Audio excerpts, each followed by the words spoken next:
J'ai un nom prédestiné. Je suis une pierre sur laquelle Jésus bâtit son Église.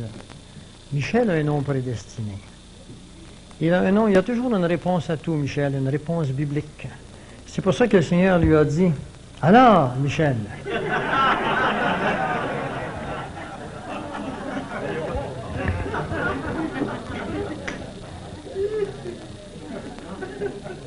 Alléluia! Êtes-vous capable avec moi de dire Jésus-Christ? Jésus-Christ! Jésus-Christ! Vous savez que lorsque vous avez des problèmes, vous aurez de la difficulté à dire le mot Jésus-Christ. Parce que c'est le nom au-dessus de tout nom. Et c'est avec ce nom-là que vos problèmes fuiront. Et le jour où vous sentirez que vous avez de la difficulté à prononcer le mot Jésus-Christ, les problèmes sont en train de vous vaincre. Amen. Esprit Saint, je te demande de me rappeler ce soir ce que Jésus nous a enseigné. Esprit Saint, toi seul es venu pour nous convaincre de péché, de justice et de jugement. Je te remercie, Jésus-Christ, de ce que par ton sang, tu m'as épargné le jugement. Tu as été ma justice et tu m'as ôté mes péchés. Amen. Ne vous conformez pas au siècle présent, mais soyez transformés par le renouvellement de l'intelligence. Romains 12, 1. Soyez transformés par le renouvellement de l'intelligence. Ce que je veux mettre en évidence ici ce soir, c'est le mot « conformer ». Ne pas se conformer. Vous savez qu'il existe des psychiatres aux États-Unis qui ont découvert par leur consultation que lorsque les gens arrivaient à se conformer, qu'ils se sentaient à l'aise parce qu'ils se sentent acceptés. Vous savez qu'en tant que chrétien, vous n'avez pas à rechercher la conformité parce que vous n'avez pas à être accepté dans notre société. Et si vous l'êtes trop accepté, peut-être vous ne serez pas persécuté. Et on veut tous éviter le mal et la persécution. Et la persécution est un des grands signes qui nous dit si oui ou non nous sommes en Jésus-Christ. De toute façon, nous dit-il, si vous voulez suivre Christ, vous serez persécutés. L'êtes-vous dans vos familles? L'êtes-vous avec vos amis? Peut-être vous conformez-vous trop. En attendant la bienheureuse espérance, la grâce de Dieu nous enseigne à renoncer à l'impiété, aux convoitises mondaines et à vivre dans le siècle présent selon la sagesse. En le siècle présent selon la sagesse. Le siècle présent selon la sagesse exclut la vie des croyants des siècles derniers.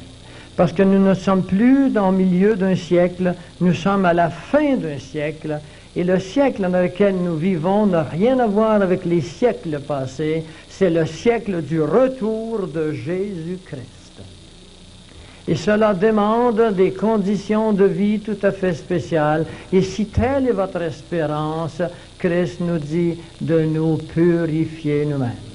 Il n'a pas dit de nous sanctifier nous-mêmes, de nous purifier.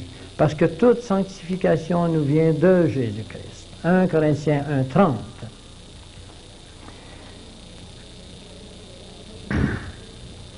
En 1987, dans une université de la Caroline du Sud, des psychiatres et des psychologues tentent de connaître des choses nouvelles sur le comportement humain et sur l'objectivité de l'homme. Pour ce faire, ils ont demandé à 25 jeunes hommes bien doués, bien éduqués, de familles correctes, ayant un passé sans dossier judiciaire, de se soumettre à une expérience pour comprendre l'objectivité de l'homme. Et cette expérience consistait à les amener dans un lieu qu'on pourrait appeler une sorte de prison ou un camp isolé, à l'intérieur duquel camp ces 25 jeunes hommes vivraient pendant tout près de 3 mois. le temps nécessaire pour former une complicité d'action, une complicité intellectuelle, une complicité émotive, affective. Un seul de ces jeunes hommes ne savait pas que c'était là un coup monté. Les 24 autres étaient complices dans le but de faire sortir celui qui avait le plus haut degré, le plus haut quotient intellectuel du groupe pouvait donner dans des circonstances qu'on montrait d'avance.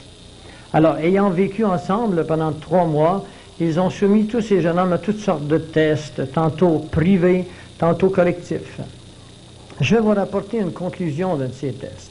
À un jour donné, après que tous ces jeunes hommes se sont connus, ont eu des affections les uns pour les autres, de l'affection, de la bonne amitié, de la franche amitié, que ce jeune homme qui était la victime eût pu connaître que les complices étaient des gens intelligents, des gens qui étaient francs, sincères, honnêtes. Eh bien, on les a soumis à un test. On a placé un tableau sur lequel tableau on a dessiné des traits. Il y avait tout près de 30 traits, et chaque trait était numéroté. Un trait numéro 1, 20, 25 et 30. Et là, on a demandé, le jeune homme en question, qui s'appellera Jason, sera placé la 23e chaise. La 24e ou la 25e, ça regardait mal. On a placé la 23e chaise. Et Jason a entendu le raisonnement des 22 premiers complices. Enfin, Jason ne sait pas qu'ils sont complices.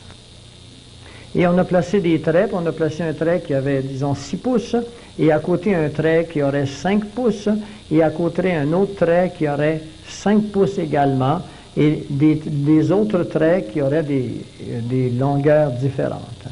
Et alors la question était la suivante: est-ce que le trait numéro 23, celui qui a 5 pouces, qui est entre celui qui a un autre qui a 5 pouces et celui qui a 6 pouces, est plus long que le trait qui a 5 pouces à côté? Sachez que ces traits ont tous les deux 5 pouces.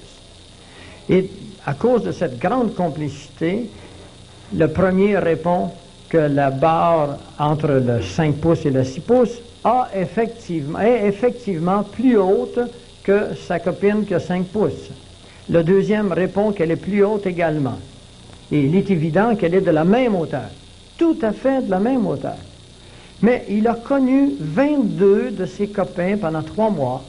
Ils ont sué ensemble, ils ont été soumis à des épreuves difficiles.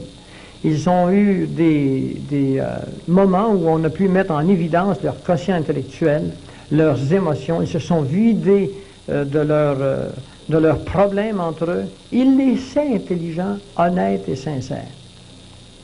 Les 22 jazettes, les 22 complices, ont tous déclaré que cette petite barre de 5 pouces était plus haute que celle qui était à côté, qui a exactement 5 pouces. Quand on est arrivé à Jason, devant la complicité de tout ce monde, qu'il sait intelligent, correct, avec qui il aime beaucoup, parce qu'ils ont dit qu'elle avait 5 pouces, Jason a dit qu'elle avait également 5 pouces. Un homme avec le plus grand quotient intellectuel de tout le groupe.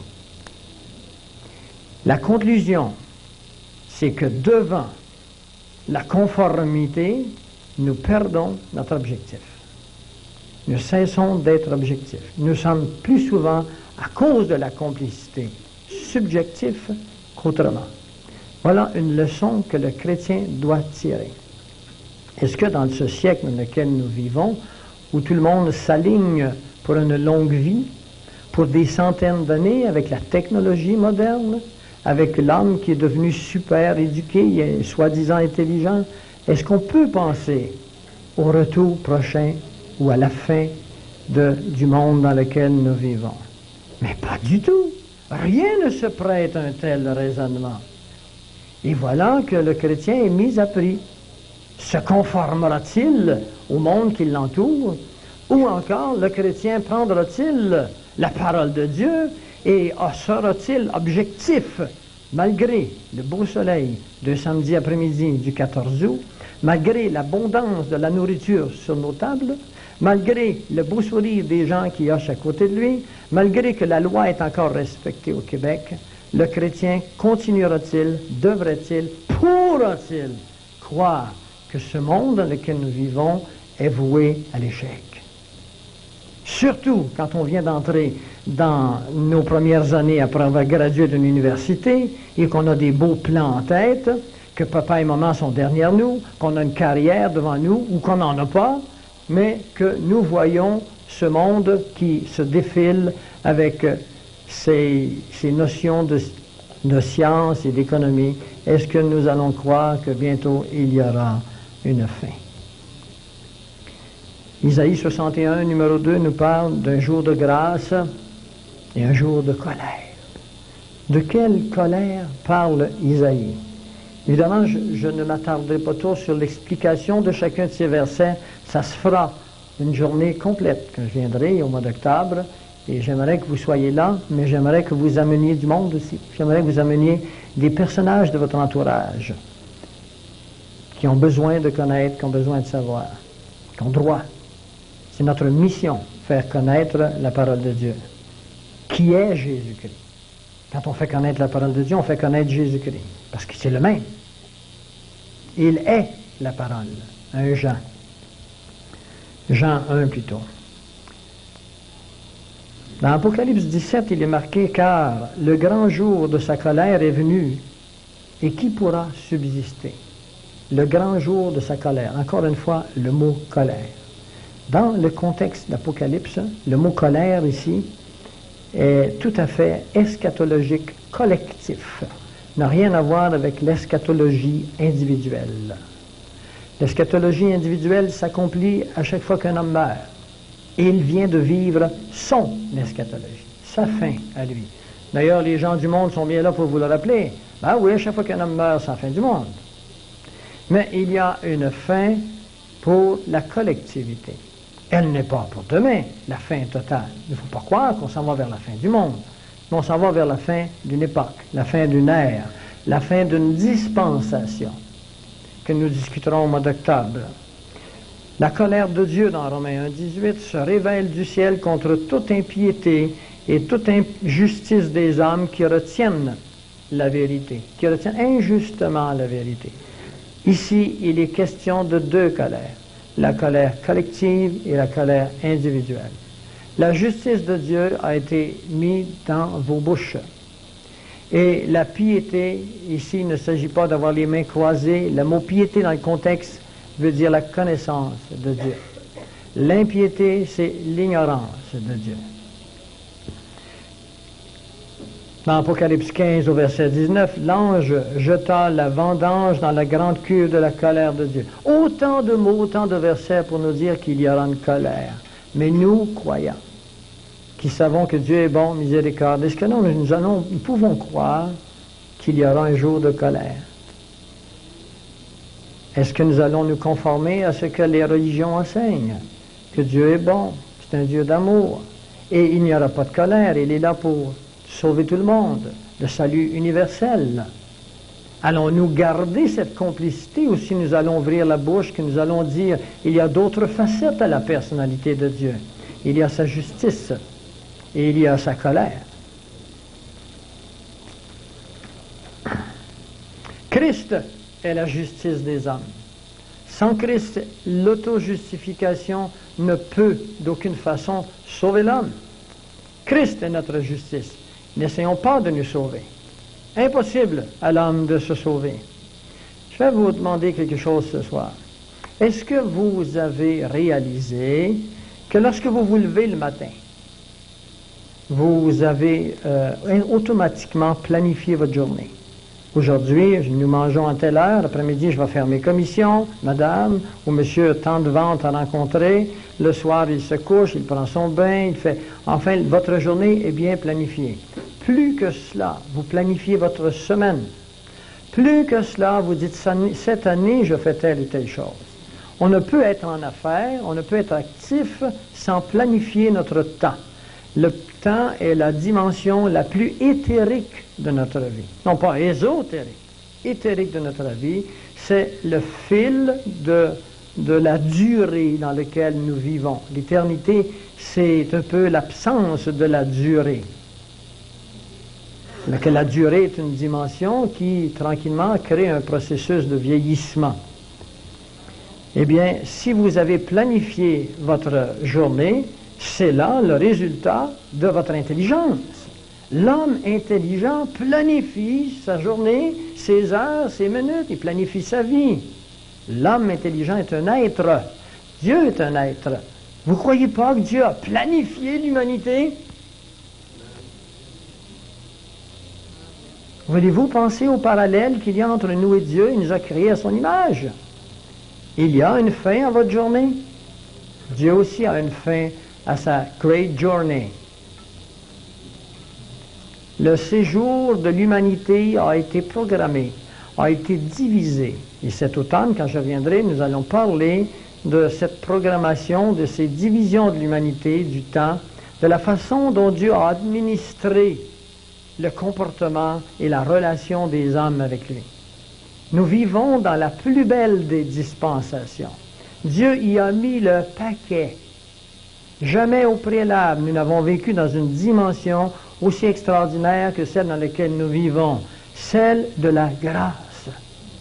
Je vous expliquerai comment Dieu a donné des avantages à l'humanité à chaque fois qu'une dispensation s'accomplissait et comment l'homme a toujours fait échec au bout de ses compensations.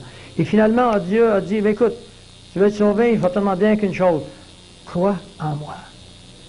C'est tout ce qu'il vous demande, croire en lui.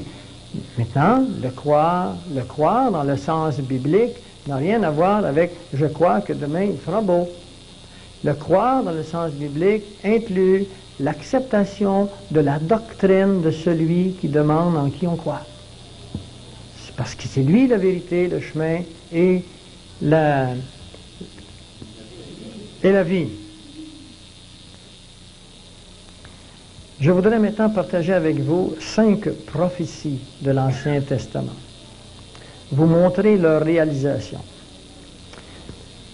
Je vous conseillerais, si vous voulez aller, vous travailler un peu en profondeur, de vous acheter un livre qui s'appelle Evidence that Demands a Verdict.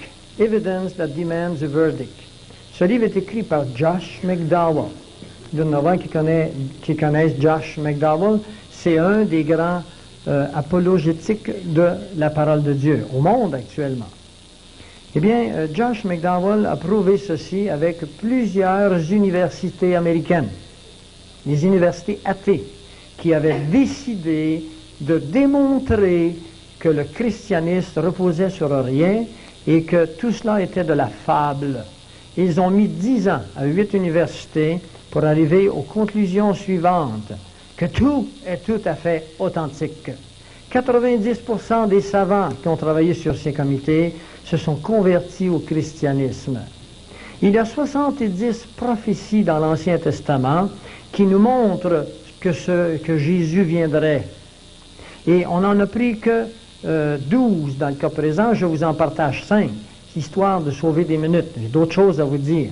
Je vous prépare. Et quand vous partirez d'ici, vous serez plus préparé. Vous serez paré.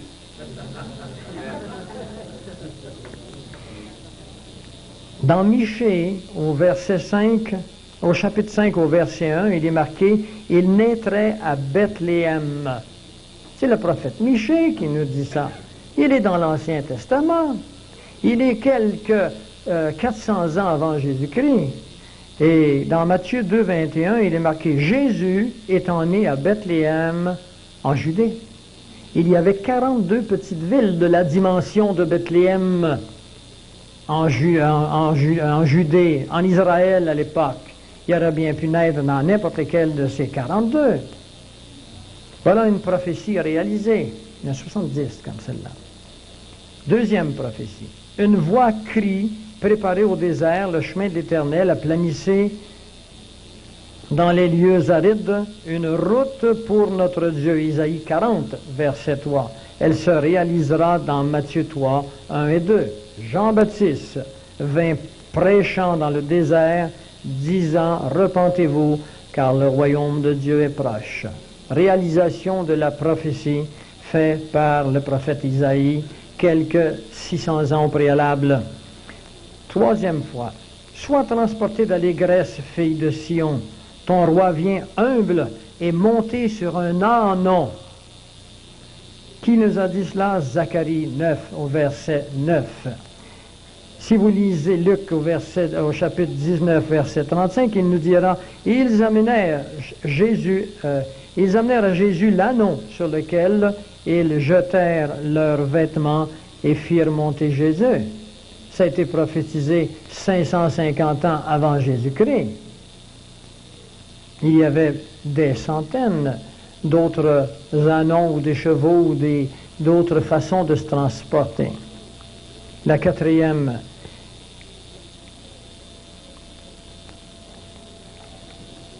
ils pesèrent pour son salaire 30 cycles d'argent. Jetez-le au potier. Zacharie 11, verset 13. Dans Matthieu 27, au verset 3, il est marqué, ils amenèrent à Jésus l'ânon sur lequel ils jetèrent Judas jetant les 30 cycles d'argent dans le temple. Ça aurait bien pu être 2 cycles.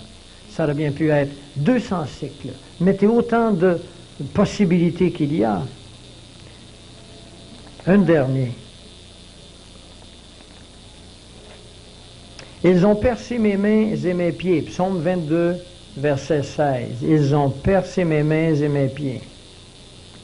Luc 23, 33. Quand ils arrivèrent à un endroit appelé Crâne, ils le crucifièrent. Réalisation. Dernier verset. Ils gardent tous mes os, aucun d'eux n'est brisé. Jean 19, verset 33. S'étant approché de Jésus et le voyant déjà mort, ils ne lui rompirent pas les jambes. Il faudrait que vous sachiez que les soldats romains rompaient les jambes de tous les crucifiés. C'était la façon d'être certains qu'ils étaient morts. Quand ils arrivèrent près de Jésus, ils ne lui cassèrent point les jambes. La prophétie l'avait dit dans Psaume 34.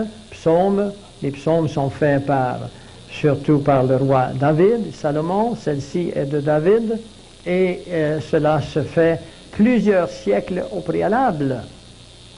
Les mathématiciens en probabilité, tombez pas sur le dos là, ont calculé dans 10 de ces prophéties que les possibilités pour que Jésus ne fût pas le bon sont de 1 sur 10 à la puissance 157. 1 sur 10 à la puissance 157.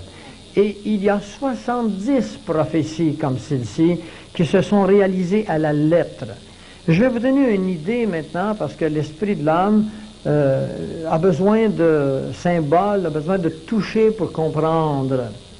Si vous prenez des pièces de $1, comme celle-ci, et que vous en mettez sur tout l'État du Texas, 2 pieds d'épais. Vous avez une idée comment est l'État du Texas? 2 pieds d'épais, ce sera à peu près l'équivalent de la figure qui est là. Et là, je prends une pièce comme celle-ci, je fais un trou dedans, et je pars pendant 1 mois, personne ne me voit, je travaille que de nuit, je vais la cacher quelque part, en dessous de ces 2 pieds. Et là, je demande à quelqu'un, avec un bandeau sur le dos, je lui donne 1 semaine pour partir et d'aller trouver la bonne pièce. Et ça, ce sont les chances pour que Jésus ne soit pas le vrai, le bon, l'authentique, celui qui est prophétisé. Ce que je veux vous dire maintenant, c'est ceci.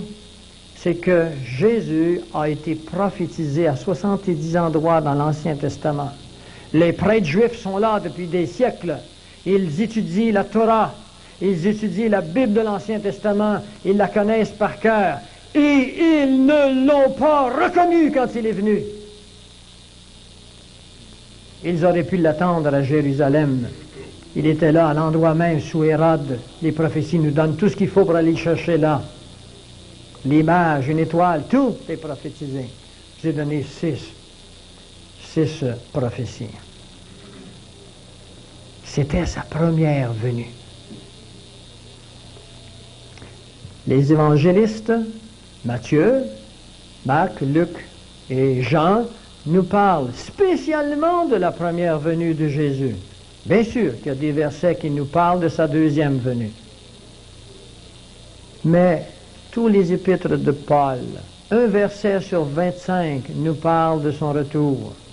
Est-ce que l'Église aujourd'hui a reconnu le temps? Est-ce que les chrétiens sont capables maintenant de vous lever debout et de dire, j'étudie la parole et je vois l'accomplissement de la prophétie? Si vous ne l'avez pas vu encore, et si vous planifiez votre existence pour encore 50 ans ou 100 ans, vous avez fait comme les grands prêtres juifs, vous avez manqué le bateau. Et Jésus pourra vous dire, vous, pharisiens, hypocrites, sépulcres blanchis, parce que vous n'aurez pas été objectif. Et l'objectivité sera le résultat d'intérêts personnels, d'intérêts collectifs ou encore de manque d'objectivité par trop grand rapprochement entre les gens que vous aimez. Vous les aimez tellement que vous êtes prêts à les suivre et à couper des petits coins de la table pour ocuménisme, la vraie doctrine. Il n'y a pas de place pour les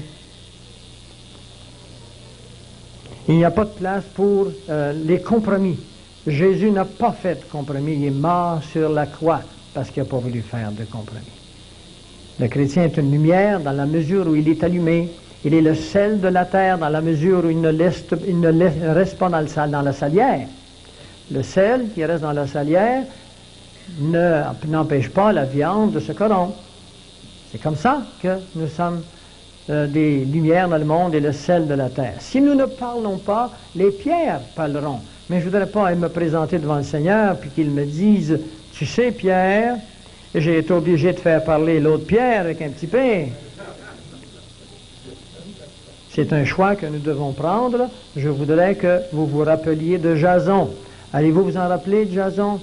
Jason, il a prostitué son intelligence pour se rendre complice de ses 22 copains au préalable qui, devant leur connaissance, pour être accepté du groupe, a préféré ne pas se fier à son intelligence et à ce qu'il avait vu. Alors serons-nous comme ceux-là? Allons-nous croire que Jésus reviendra un jour? Il est trop bon pour arriver avec sa coupe de colère. Alors, quelles sont les raisons qui font que nous pouvons perdre de vue cette objectivité? Ce sont les intérêts. Les intérêts. L'Église dans laquelle vous assistez, que vous recevez de bons enseignements, j'en suis certain, vous a-t-elle annoncé le retour prochain de Jésus? Ont-ils insisté sur le retour prochain de Jésus? Est-ce que les églises officielles de notre époque annoncent le retour de Jésus? Ou se conforment-ils au siècle présent sans la sagesse de la fin du siècle, qui n'est pas un siècle comme les autres siècles, ni un demi-siècle, mais qui est la fin du siècle des siècles? La fin du temps de la grâce. Je voudrais que vous alliez dans Actes, dans votre tête, sans prendre vos Bibles. Non, je vais y aller pour vous. Dans Actes 1:11, il est marqué « Ce Jésus que vous avez vu allant au ciel reviendra de la même manière. » Deux choses très importantes ici. Ce Jésus. Si jamais vous étudiez la parole de Dieu avec des mathématiques, comme le fit Panin, comme le fit les savants d'Israël, et comme le fit ce savant allemand dont je viens de recevoir un bouquin la semaine dernière, qui a découvert des mathématiques qui sont simplement inconcevables. Tu te souviens, Luc, quand je t'ai parlé du livre, j'ai dit, écoute, c'est de la folie, ce n'est plus compréhensible. Je disais à Jacques Philibert en marchant tantôt qu'un joueur d'échecs capable de prévoir 3 coups d'avance, champion mondial. Et Dieu peut prévoir 10 000 coups d'avance. Et les mathématiques de la Bible nous le montrent. C'est inconcevable ce qu'ils ont découvert comme mathématiques qu'il y a derrière la parole de Dieu. Quand vous étudiez les mathématiques de la Bible, chaque mot est un enclume qui vous tombe sur sur les orteils si vous essayez de l'omettre. Et c'est pour ça qu'il y a dans l'Ancien Testament 3 versets très particuliers et plusieurs dans le Nouveau Testament qui dit « N'ajoutez rien et n'enlevez rien.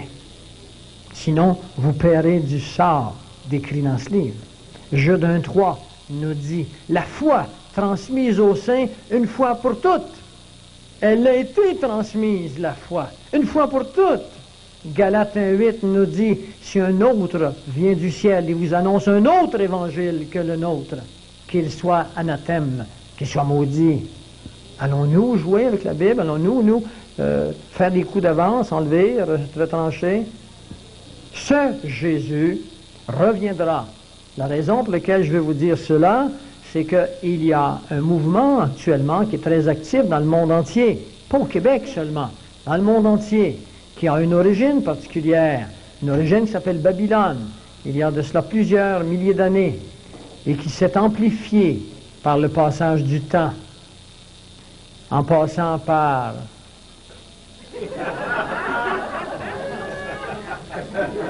C'est comique?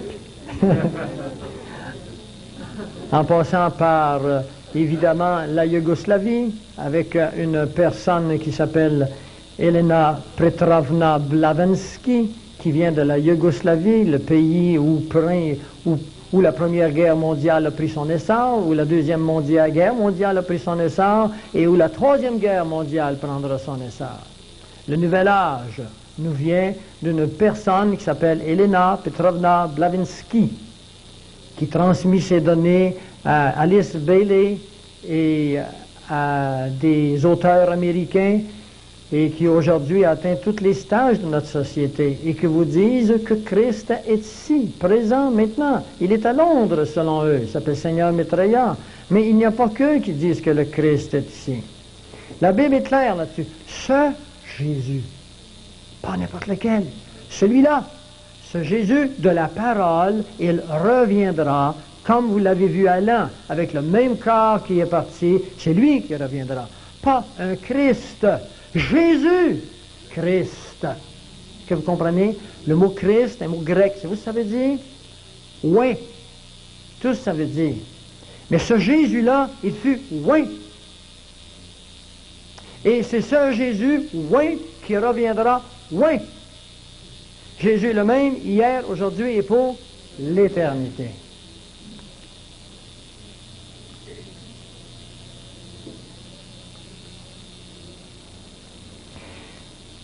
Dans 1 Corinthiens 15 au verset 2, il nous dit de son évangile, si vous le retenez dans les termes où je vous l'ai annoncé, autrement vous auriez cru en vain. Dans les termes annoncés. Et aujourd'hui, il est très à la mode de prendre ce Jésus et d'en faire notre Jésus. On le réduit tellement qu'il devient tellement petit qu'on l'appelle le petit Jésus.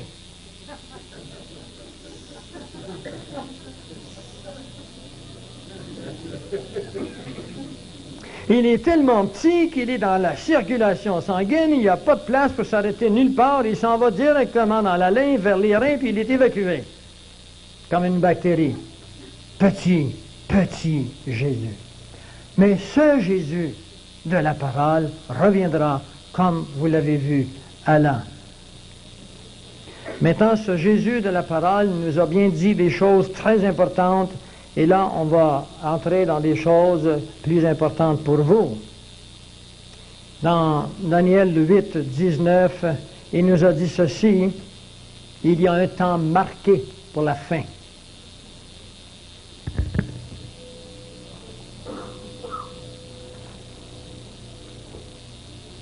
Vous permettez? Il y a un temps marqué pour la fin.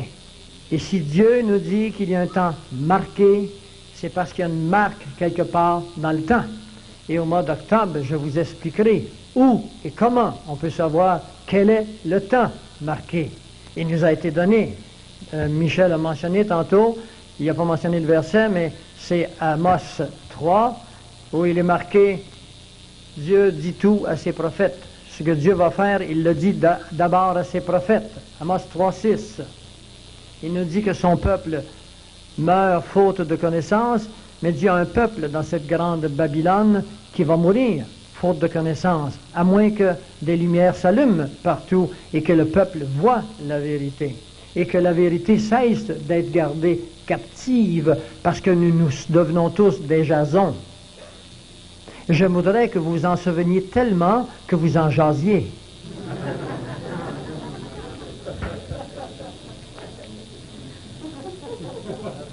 Dans les milieux évangéliques, on se plaît à dire que si l'Église se réveille, que Jésus va retarder son retour. Il nous est bien dit dans Hébreux 10 au verset 37, « Celui qui doit venir ne tardera pas. » Il nous est bien dit dans 2 Pierre 3,9, « Le Seigneur ne tarde pas dans l'accomplissement de la promesse. » Pendant des années, si vous avez été membre des religions officielles, vous avez, comme moi, prononcé une prière qui est une prière biblique, qui finissait par « que ton règne vienne ». Vous vous souvenez? J'espère que vous le dites encore, parce que c'est le Notre Père, vous savez. C'est Matthieu 5, c'est très bien, hein? Que ton règne vienne. Peu savent cependant que le règne dont il est question dans Matthieu 5 n'est pas au ciel. Il est sur cette terre. Et c'est ce que Jésus était venu faire. Il était venu s'offrir comme roi. Et on l'a refusé. Et alors s'est accomplie la prophétie. C'est accomplie la 69e semaine de Daniel. Il reste donc une semaine sur les 70 qui ont été prophétisés au peuple juif. Ce peuple juif qui marque l'humanité. Ce peuple juif qui est le gauge de l'humanité, qui est l'échelle du temps. Il reste une semaine. Et entre cette 69 et 70e semaine, il y a 2 jours. Psaume 90 au verset 4 nous dit « Chaque jour est comme 1000 ans ». 2 Pierre 3,8 nous dit « Chaque jour est comme 1000 ans ». Et le prophète Osée au chapitre 6 au verset 2 nous dit « Dans 2 jours, il nous relèvera, et le 3e, nous vivrons ». Les 2 jours dont il est question sont les 2 jours du temps de l'Église. Et ce sont 2000 ans et ils sont terminés. Est-ce que vous comprenez? La Bible est entièrement cohérente dans tout ce qu'elle dit, dans tout ce qu'elle fait, de l'Ancien Testament jusqu'à la fin de l'Apocalypse. Je voudrais vous donner en courant, comme ça, les principaux signes de son retour prochain. Vous pouvez les prendre, il y a des cassettes, vous pouvez les réécouter. Les principaux signes sont les suivants. Nous allons le voir plus en détail au mois d'octobre. Je n'ai pas le temps d'entrer dans les détails de l'Ancien Testament. Croyez-moi sur parole, on se reverra. Le principal des signes, parce que je viens de vous dire que le peuple hébreu est le gauge de l'humanité, du temps alloué à l'humanité. Jésus nous dit, « Je vous disperserai parmi les peuples que vos pères n'ont pas connus. » Il y a 12, 15 versets dans tous les anciens prophètes sur ce point spécifique. Mais il dit également, quand le temps sera écoulé, « Je vous ramènerai des nations où je vous ai distribués. Je vous ramènerai dans cette terre que je vous ai donnée. » Et je voudrais que vous sachiez que le 14 mai 1948, la prophétie s'est accomplie. Je voudrais que vous sachiez que le peuple juif est de retour dans son pays et qu'il en rentre maintenant 5000 à peu près par 15 jours. Il en rentrait 5000 par semaine il y a à peine un an. Mais pour des raisons de sélection, parce qu'ils se font jouer des tours, ils ont réduit l'entrée des Juifs. D'où viennent-ils? Du pays du Septentrion et de tous les pays de la planète, sauf probablement des États-Unis où ils sont très bien nantis. Mais ils iront, n'ayez crainte. Alors c'est le retour des Juifs qui est le signe le plus important. Il y en a d'autres. Dans Daniel 12,4, la parole nous dit, à la fin, garde ces paroles scellées, Daniel, pour la fin. Et à la fin, une chose spéciale arrivera. Et il est très difficile, à moins que vous connaissiez l'histoire, à moins que vous soyez capable de sortir de votre momentum. Le momentum, c'est l'expérience de votre vie humaine du moment. soyez capable d'en sortir, de vous placer sur une sphère, une couche de pensée qui transcende votre vie humaine présente, de vous projeter dans le temps et dans l'espace. À la fin, la connaissance augmentera. Pendant des siècles, l'homme a vécu avec le cheval, avec le chameau, avec des outils primitifs. Pendant des siècles, mes amis. Et subitement, on découvre l'électricité, on découvre la mécanique, subitement on découvre l'électronique. Aujourd'hui, on fabrique des armes capables de détruire toute la planète en 2 heures. Confucius, lorsqu'il découvrit la poudre à canon, on dit à l'époque que ce serait la fin du monde. Il n'avait rien vu. Mais aujourd'hui, est-ce que nous allons utiliser le même raisonnement? Ah, ils ont dit ça du temps de Confucius, voyez-vous, c'est pas arrivé? Je vous assure d'une chose, c'est que ça ne prend pas beaucoup d'ogives nucléaires pour nous débalancer, pour nous déstabiliser. J'en parlerai davantage tantôt. Nous ne sommes plus à cette portée ou à cette dimension de l'humanité où l'homme doit croire que quelque chose de supplémentaire doit arriver pour la détruire. C'est arrivé. Et si vous n'êtes pas capable de transcender votre expérience dans un milieu québécois, dans un milieu où la vie est encore dans l'abondance et facile, même si elle l'est moins qu'elle l'était, si vous n'avez pas cette capacité intellectuelle, venez me voir, vous en rencontrez.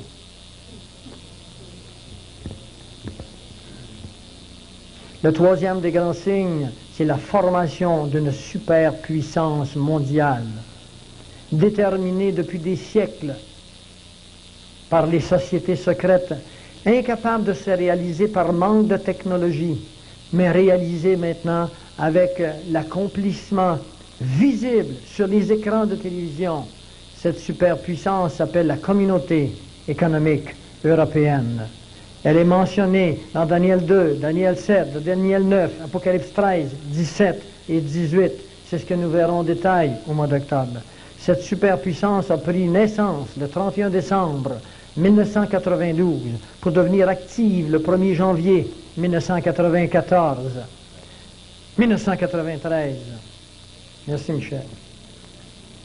Cette superpuissance va mettre à jour un homme spécialiste de la défaite, un homme qui se présentera dans Apocalypse 6 au verset 2 sur un cheval blanc, substitut du cheval d'Apocalypse 19 du verset 16. Il se présentera sur un cheval blanc pour imiter Jésus-Christ. Il se présentera avec un arc, mais aucune flèche dans son carquois, parce qu'il viendra en homme de paix.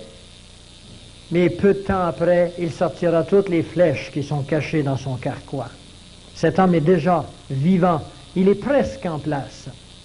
Actuellement, la société européenne se cherche un leader. Time Magazine a publié il y a environ 3 semaines cette photographie qui nous montre les 5 grands. Et si vous avez vu Time Magazine, vous voyez dans comment on les met, des petites têtes dans des gros manteaux. Lisez l'intérieur et on vous dira que jamais dans l'histoire européenne on a vu une telle absence de vrais leaders. Ils ne savent plus où ils vont. Ils ne savent plus quel côté aller. M. Mitterrand et M. Kohl ont été des artisans de cette société qu'on appelle la CEE, et maintenant ils sont à couteau tiré parce que pour des problèmes de monnaie entre le franc et le mark allemand. L'écu est arrivé sur le marché. L'écu est la monnaie qui existait du temps de Jésus. Elle est de retour. Et on la mettra en application dans un temps relativement court. Elle est imprimée. Laissez-moi vous dire que l'écu n'est que le résultat d'une volonté d'homme. La Bible ne nous parle pas du retour de l'écu. Mais c'est un signe, parce que l'écu, c'était la monnaie du temps des Romains. C'était la monnaie du temps de Jésus. Et c'est cet empire romain qui naît de ses cendres que nous verrons en octobre. Il n'y a pas le temps ce soir. Mais l'écu finira par tomber et sera remplacé par la technologie moderne de l'argent électronique qui est à nos portes. J'ai chez moi tous les documents nécessaires, toutes les vidéos avec les meilleurs spécialistes de la compagnie IBM qui ont mis sur pied le système de la marque de la bête. Il a été mis sur pied par IBM. Et il est prêt à fonctionner. Il n'attend qu'un ordre. Et cet ordre ne viendra pas du gouvernement américain. Elle va venir du gouvernement européen. Le gouvernement américain actuellement, à cause de ses sociétés secrètes et des psychologues de la sociologie, ont créé la plus belle des stratégies que nous appelons free trading. Free trade, l'échange libre, le libre-échange entre le Mexique, les États-Unis et le Canada.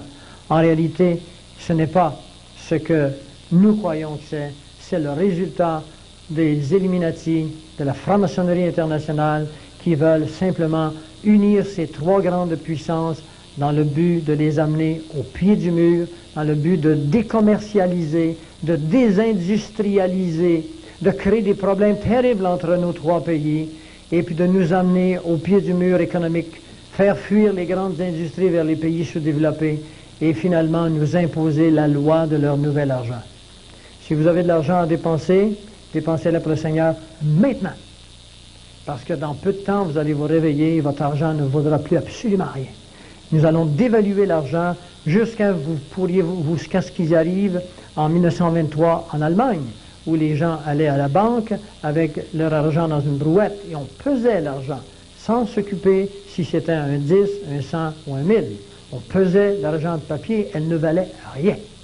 Et c'est ainsi qu'on l'a fait en 1936 en Argentine, et c'est comme ça qu'on l'a fait avec les roubles en Russie il y a à peine 2 semaines, et c'est ce qui nous attend tous. Vous êtes mieux d'être prêts. Je vous montrerai comment vous préparer. Mais surtout, pas de crainte. Je vous montrerai tantôt. Il n'y a pas de crainte pour celui qui est en Christ. Et finalement, le dernier des grands signes, qui est la construction du temple de Jérusalem.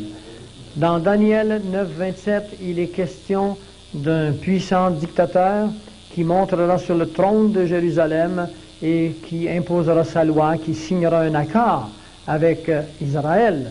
Ce puissant dictateur est présent en Europe actuellement et on cherche un leader charismatique. Il se présentera sûrement comme étant un président quelconque, et ce président-là signera l'accord avec Israël qui est presque prêt de toute façon. Ce président sera placé, mis en place par les leaders religieux de l'Europe. Nous croyons que l'Église officielle sera très impliquée dans la production d'une présidence sur la CE. Le pape Jean XXIII a déclaré dernièrement, ça fait environ Jean-Paul II,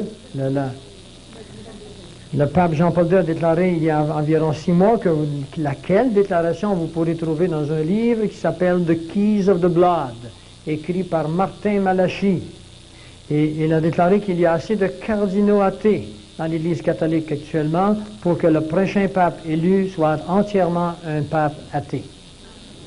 C'est le pape qui a déclaré ça. Mes amis, je ne veux pas faire des guerres de religion, pas du tout, mais c'est une véritable prophétie que cette déclaration, parce que dans Apocalypse 13, il est question d'une Babylone religieuse.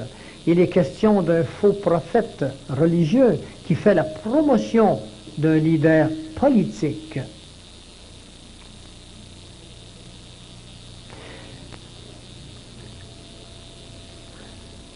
La raison pour laquelle Adolf Hitler voulait absolument détruire le peuple juif, c'est que Dieu avait un plan avec le peuple juif et que tous les peuples du passé, des siècles passés, qui ont eu des dictateurs, qui étaient munis, qui étaient sous la mouvance de l'esprit diabolique, ont tous voulu détruire le peuple juif, parce que le peuple juif est au centre de l'humanité. C'est le peuple de Dieu, le peuple physique de Dieu.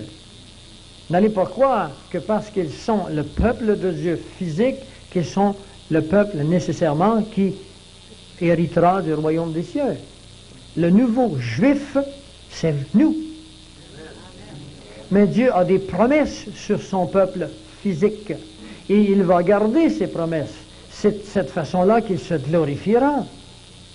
Et une partie d'Israël qui a été dans l'aveuglement, va bientôt accepter le Messie comme étant ce Jésus-Christ, comme étant leur nouveau Messie.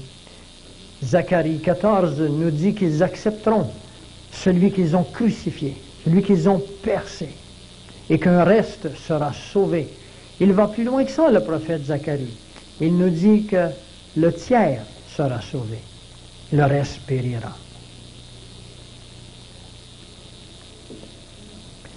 Maintenant, je voudrais aller d'une façon un peu plus pratique dans des choses qui vous entourent. Je voudrais que si vous avez une Bible, vous alliez avec moi dans Luc.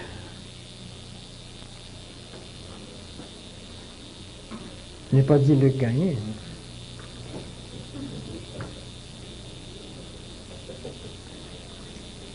J'ai choisi Luc parce que Matthieu 24 est certainement le chapitre le plus utilisé par tous les eschatologistes. Mais ce soir, je veux utiliser Luc 21 pour vous placer dans le contexte du vécu dans les médias que vous observez chaque jour. Et là, vous allez comprendre où nous sommes rendus. Comme quelques-uns parlaient de Belle-Pierre et des... on va commencer ici au verset 7, Luc 21. Ils lui demandèrent, « Maître, quand donc cela arrivera-t-il et à quel signe connaîtra-t-on que ces choses doivent arriver? » Alors Jésus s'empresse de dire, « Prenez garde que vous ne soyez séduits. » Premier grand signe, la séduction. Souvenez-vous de Jason. Il a été séduit par complicité avec des liens trop affectifs de ses amis intelligents et gentils. Vous vous en souvenez? Jason? Vous allez en jaser? Parle pas Jean-Jean? Alors, la séduction est dans le monde actuellement. Elle l'est dès que... Évidemment, je pourrais vous parler de la séduction parce que j'ai étudié passablement l'histoire de l'Église au cours des siècles. Et il faut que vous sachiez que la séduction est entrée dans le monde dès la fin du 1er siècle. Dès que les disciples qui ont connu Jésus de leur vivant sont morts, déjà la séduction est entrée dans le monde. Et cette séduction-là a surtout commencé par un professeur de l'école d'Alexandrie qui a donné une composition, une version tout à fait allégorique à la parole de Dieu. De telle sorte que les églises officielles aujourd'hui, quand ils interprètent la parole de Dieu, le font en allégorie. Ce faisant, se retirent complètement de la vraie réalité littéraire de la parole. Les allégories peuvent être interprétées comme on le veut. Une allégorie. Quand vous entendrez parler de guerre et de soulèvement, ne soyez pas effrayés, car il faut que ces choses arrivent premièrement, mais ce ne sera pas la fin. Vous savez, ces choses sont tous arrivées déjà. Ce n'est pas une prophétie à venir. Il y a des guerres depuis que Jésus est venu, depuis 2000 ans. Mais les guerres se sont en allées en s'accentuant. Il y a eu des guerres qu'on appelle la guerre de 30 ans, vous vous souvenez, la guerre de 100 ans. Ce furent des grandes guerres, mais avec des dommages limités si on les compare aujourd'hui, parce qu'on se battait à coups de hache, avec des arcs, avec des flèches, on en tuait un à la fois.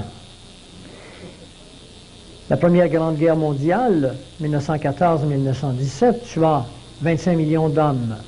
La deuxième grande guerre mondiale, 39-45, 50 millions d'hommes, dont 6 000 juifs, 6 millions de juifs, 6 chiffres d'hommes. Ce que les gens ne savent pas, c'est que la guerre n'a pas cessé. La guerre officielle n'est plus là. Il y a eu 135 guerres depuis 1945. En 1988, il y avait 42 guerres qui battaient du canon à la fois. Ce que les gens ne savent pas, c'est qu'il y a 30 millions d'hommes qui sont morts depuis la guerre 39-45. À la guerre. 30 millions. C'est plus que la première guerre. Mais parce qu'elle n'a pas été officielle, elle, on la déclare, c'est la Troisième Guerre mondiale, eh bien, on ne s'en souvient pas. On pense et on croit que ce que quelqu'un nous dit d'en haut comme étant correct et officiel. Parce que nous cessons d'être objectifs par conformité au monde dans lequel nous vivons. Jason.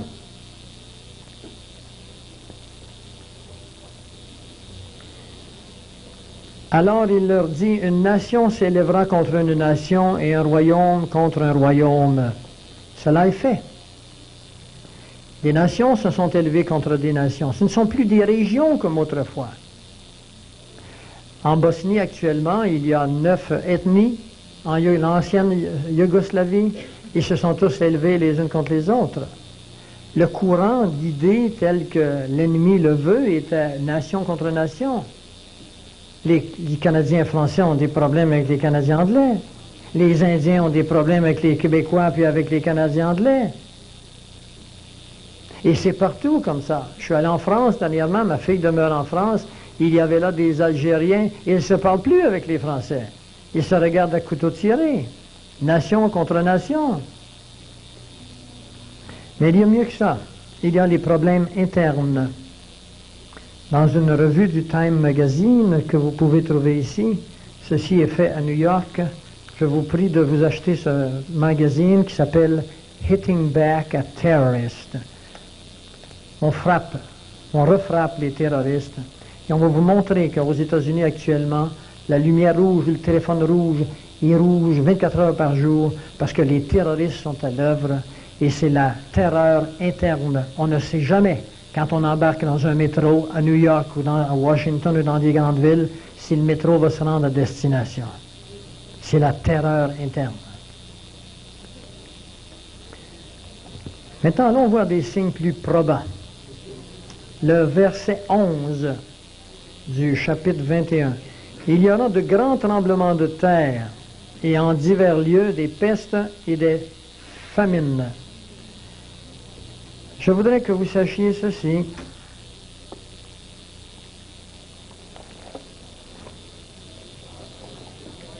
Entre 1880 et 1890, il y a eu 3 tremblements de terre majeurs.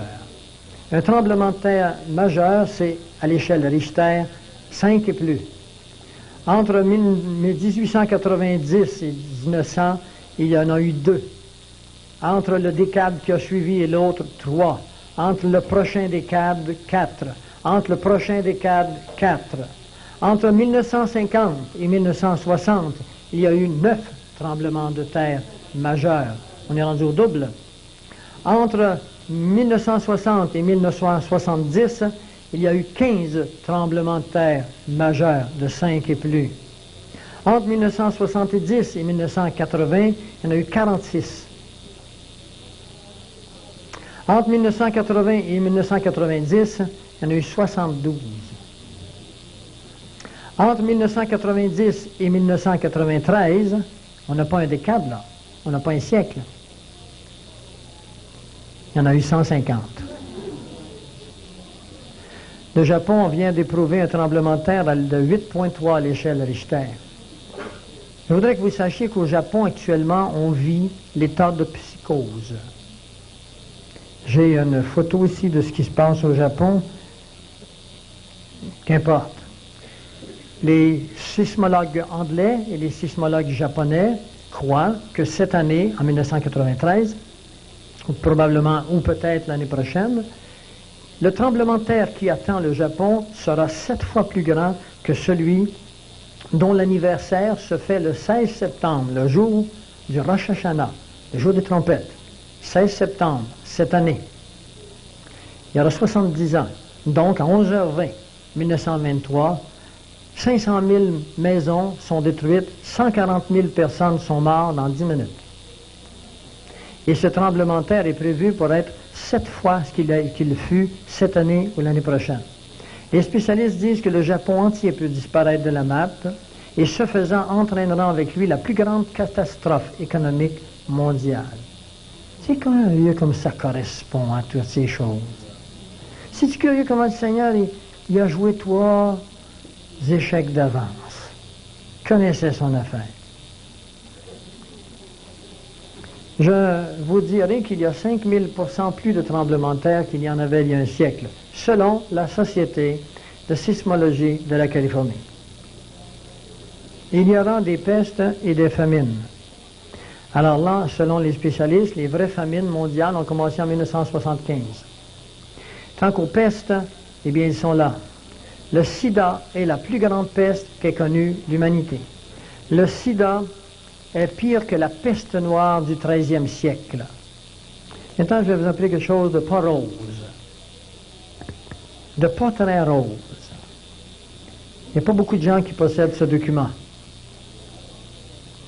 Il s'appelle comme ceci. AIDS, Rage and Reality, Why Silence is Deadly. Ceci veut dire que le sida, la réalité du sida, le garder sous silence, est mortel, morbide. Ce livre a été écrit par Gene Antonio, c'est un médecin, avec le docteur Joseph Felchak, et il y a 30 comités médicaux qui ont travaillé sur ceci. 30 comités, ce qui veut dire qu'à un comité, il peut y avoir 25, 30, 50 spécialistes mondiaux. Le résultat de ceci, on ne veut pas sur le dos, ce que les médias nous disent sur le sida est, vous êtes sur vos chaises là, 1000 fois inférieur à sa réalité. De telle sorte qu'il faut cacher la réalité parce que c'est la catastrophe psychosociale. Le sida est un virus auquel on ne trouve aucune solution.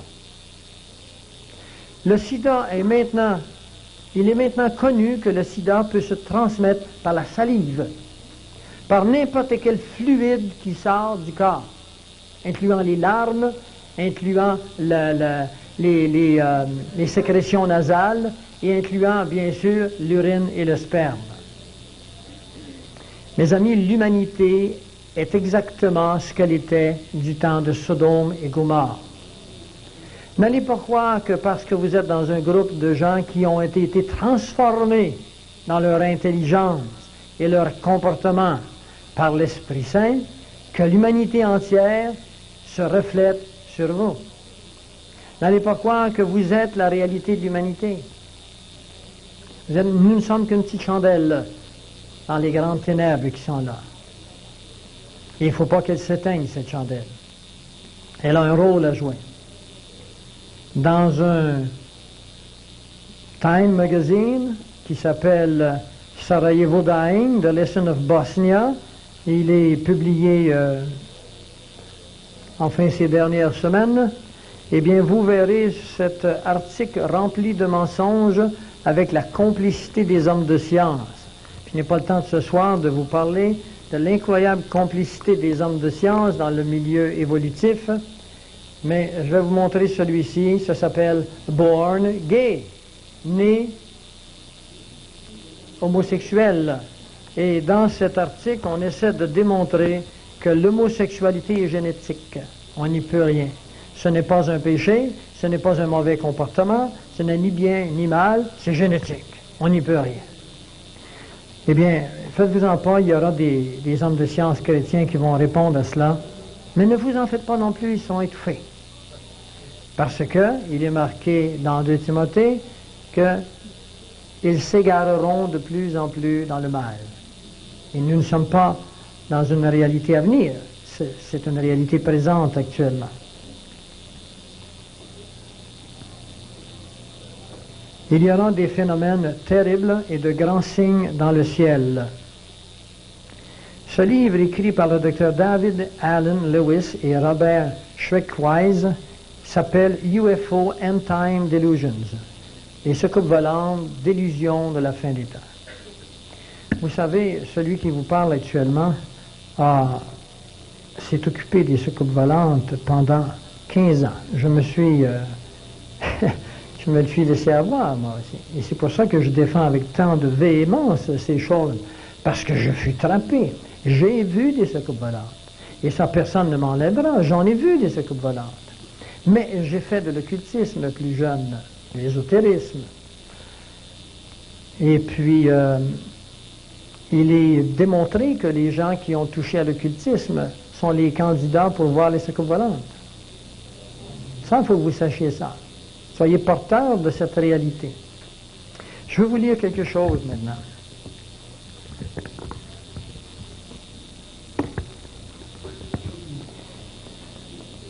Les États-Unis ont dépensé tout près de 25 millions de dollars il y a un certain nombre d'années dans un projet qu'on a appelé le Blue Book Project. Blue Book Project. Le projet Livre Bleu avait pour mission de découvrir la vérité sur les soucoupes volantes. Et l'homme qui était en charge, c'était un homme de science, il s'appelait le docteur Allen Hynek. Allen Hynek. Et il était une des plus grandes autorités, et lui, son objectif n'était pas religieuse, il travaillait strictement sur un point de vue scientifique. Je voudrais que vous écoutiez ce qu'il dit sur les soucoupes volantes. Je vais vous lire en anglais, ceux qui comprendront, puis je le traduirai le mieux que je peux en français. The thing about Dr. Hynek that interests me is the fact that he arrived at a conclusion similar to mine. Le fait, à propos de Dr. Hynek, ce qui m'intéresse beaucoup, c'est qu'il est arrivé à des conclusions similaires aux miennes. That is that UFOs have a paranormal origin. Les soucoupes volantes ont une origine paranormale. Le Dr. Hynek l'a regardé d'un plan scientifique et celui qui parle est un recherchiste théologien. J'ai lu ce livre et c'est déconcernant de voir que les gens qui ont vu des soucoupes volantes sont certains de leur existence. Et en effet, soyez convaincus que les soucoupes volantes existent. La Bible nous dit il y aura des signes dans le ciel. Sous le ciel de la Belgique en 1990, 27 soucoupes volantes à la fois ont été vues. Ils ont été là assez de temps pour que l'armée de l'air ait le temps de sauter dans leurs avions et de les chasser et de les prendre sur vidéocaméra, de les envoyer à toute la nation. La nation a été paralysée pendant tout le temps qu'il y a eu la chasse aux soucoupes volantes. Lorsqu'on arrivait sur les soucoupes volantes, dans une fraction de seconde, elles se retrouvaient 125 km plus loin. Alors on changeait de direction pour mettre les moteurs au bout, puis quand on arrivait sur les soucoupes volantes, ils étaient de retour où ils étaient. Croyez-vous que ce sont des manifestations vraiment qui viennent d'ailleurs sur notre planète? Absolument pas. Satan a la capacité de se matérialiser. Il est le prince de l'air, de l'électronique, de la lumière. J'avais un petit chat chez moi avec lequel je m'amusais. J'avais sur l'heure du midi ma montre qui reluisait avec le soleil qui arrivait, qui faisait un petit rond sur le mur. Et mon chat courait après, et je me tournais un peu, puis elle était 10 pieds plus loin. Puis il courait comme un bon après. Eh bien, c'est exactement ce qui est fait. Tout est une technologie de lumière. Et c'est l'ennemi qui le fait. Et sachez que j'ai vu des soucoupes volantes. Et sachez que 25 millions de rapports d'Américains qui ont vu des soucoupes volantes. Et que c'est prédit dans la parole de Dieu. Et ça est pour justifier le nouveau Dieu dans lequel l'humanité croit. Et ce nouveau Dieu s'appelle la science. Et ce faisant, les gens qui ne croient pas à la parole de Dieu croiront qu'il y a de la vie sur d'autres planètes et qu'ils s'en viennent nous sauver. Ils entreront dans le nouvel âge. Ils iront voir les disciples de Raël. Ils apprendront des cours de fin de semaine pour se masturber et des cours de fin de semaine pour échanger de couple. Et nous, chrétiens, nous resterons assis, puis on se fera du fun entre nous, puis on louera le Seigneur, puis on ne le dira pas à l'humanité qu'ils sont dans l'erreur. Et il a dit, vous êtes la lumière du monde, et si la lumière reste sous le boisseau, à quoi servira-t-elle?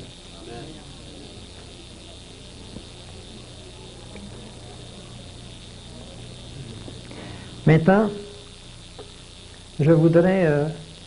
quelle heure est-il, Michel? Il y a du temps? Bon.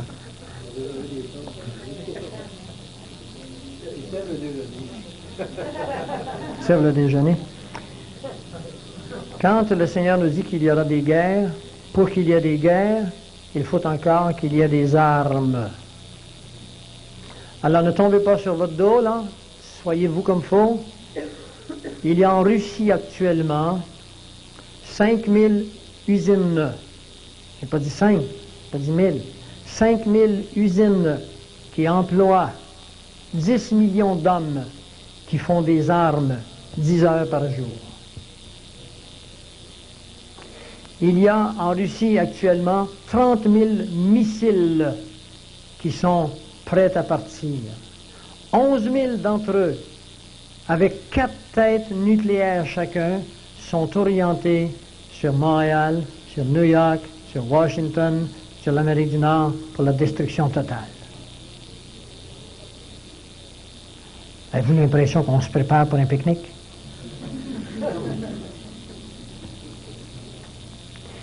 Le mouvement mondial de l'unification politique, religieuse et économique est non seulement amorcé dans les sociétés secrètes, il est réalisé. La technologie est là. Je vous lis quelque chose ici qui vient d'un journal de ma profession, qui s'appelle The American Chiropractor. J'ai un confrère avec moi ici, le Dr Labrosse, qui est là-bas, donc vous entendez à la radio souvent le dimanche matin. Ça va peut-être l'intéresser. Cet article a été écrit par Barbara Lowe Fisher. Elle est le co-auteur de DPD, un livre qui s'appelle A Shot in the Dark. Ça veut dire une piqûre à peu près, dans les ténèbres.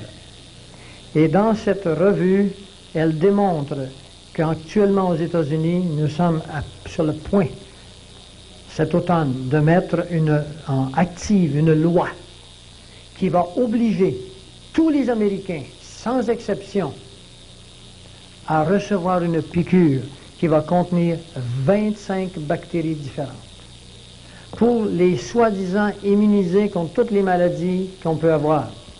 Vous n'allez quand même pas croire que c'est possible. Si vous le croyez, vous êtes vraiment naïf. Vous ne connaissez certainement pas le passé de la bactériologie et le passé des essais faits avec Rockefeller Institute pour vacciner tout le monde et les centaines de milliers de morts qu'il y a eu lieu là. Ils sont ici, les morts. Et ceci ne représente que 10% de ce qui est déclaré. Chaque année, 360 personnes sont déclarées décédées suite à une piqûre. Ça, c'est 10% multiplié par 10, ça fait 3600. Il y a 17 000 cas très impliquants de paralysie ou autre, multiplié par 2, c'est 170 000 par 10. Puis il y a 2525 cas irréversibles de paralysie cérébrale ou autre. Ça, c'est par des piqûres qu'on envoie sans discernement, sans faire un examen médical. Et elle est en charge, elle n'est pas une chiropraticienne, elle n'a rien à voir avec notre profession. Elle a simplement eu le droit de publier. Elle a eu elle nous montre, elle nous dit ceci. What's happening here, ce qui arrive ici, really vraiment transcende the issue of vaccination, va au-delà de l'issue de la vaccination. It goes to the heart of the individual liberties, ça va au cœur des libertés individuelles, upon which our democracy was founded, sur lesquelles était fondée notre démocratie, and test the boundaries of power, et met à l'épreuve les limites du pouvoir given to our government, donné à nos gouvernements. J'ai d'autres informations qui vont avec ce livre. Évidemment, elle ne connaît pas la conspiration mondiale. Elle ne la connaît pas. Si elle la connaît, en tous les cas, elle ne la mentionne pas. Mais elle met en évidence une des stratégies des Illuminati. Et savez-vous qui va payer pour tout cela? The Rockefeller Institute, l'Institut Rockefeller. M. Rockefeller est un des grands membres des Illuminati mondiales, membre de la Société des Bilderberger et évidemment un franc-maçon du 33e degré. Je n'ai pas le temps de vous parler de ces sociétés, je l'ai fait dernièrement. Le 3 janvier 1993, ça c'est pas très loin en arrière, a été formé un comité aux États-Unis qui aurait pour mission de filtrer toute forme d'information qui pourra amener le public à s'éveiller à ce qui arrive. Et c'est cet automne que ces comités vont commencer à entrer en action. De telle sorte qu'un des hommes les plus informés dans le domaine chrétien aux États-Unis, qui s'appelle Tex Mars, nous écrit et il nous dit ceci, qu'il est devenu très difficile maintenant de publier la nouvelle sur les ondes AM, FM et sur la télévision. On ne les laisse plus passer. Alors, il m'envoie la photographie d'un radio à ondes courtes et il nous demande de se le procurer. Et à tous les soirs, entre 8h30 et 9h, il va nous dire ce qui arrive. Parce que c'est terminé, nous avons perdu déjà le droit de la publication du premier amendement des États-Unis, le droit de liberté de pensée et de parole. Je vais vous dire que la Constitution américaine est mise à prix et la Constitution américaine a été programmée pour cesser d'exister comme telle en 1995. C'est demain matin. Perte de notre démocratie et de notre liberté. Maintenant, quelque chose qui va vous faire prendre conscience de la politique, l'implication de la politique. Dans ce livre qui s'appelle A Warning for Americans, un avertissement pour les Américains, donnez-lui dans un bec, ça va finir.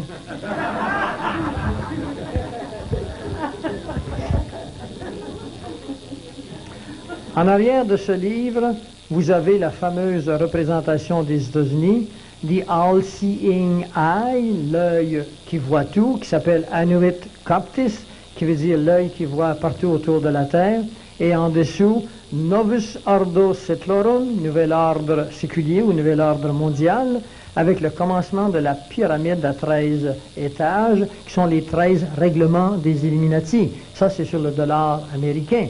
Quand il marque In God We Trust, je ne voudrais pas que vous pensiez que c'est au Dieu de la Bible, ce Jésus, c'est le Dieu des Illuminati. Et le Dieu des Illuminati, il faudrait que vous le sachiez, c'est le même Dieu que les francs-maçons, et il a un nom particulier, et il s'appelle Lucifer, Lucifer. Au 31e degré, vous devrez, ceux qui sont francs-maçons, donner vos vies entières à Lucifer. C'est là qu'est l'initiation totale. Elle se fait chez les Rose-Croix, elle se fait également chez les Bilderberger. Eh bien, écoutez bien ceci, vous allez être renversés.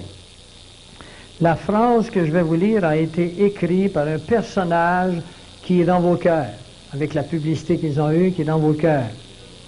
La haute office de la présidence des États-Unis a été utilisée pour fomenter un complot pour détruire la liberté américaine.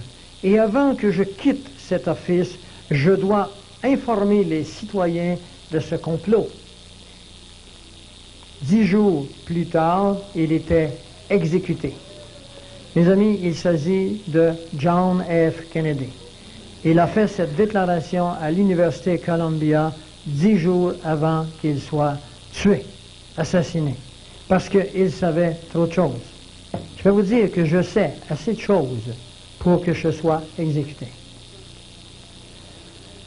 Et quand vous sortirez, même si vous n'avez pas classé tout cela, vous en savez assez pour que vous pourriez être exécuté. Vous êtes un danger parce que vous allez avertir maintenant. Si vous n'avertissez pas, vous êtes venu ici inutilement.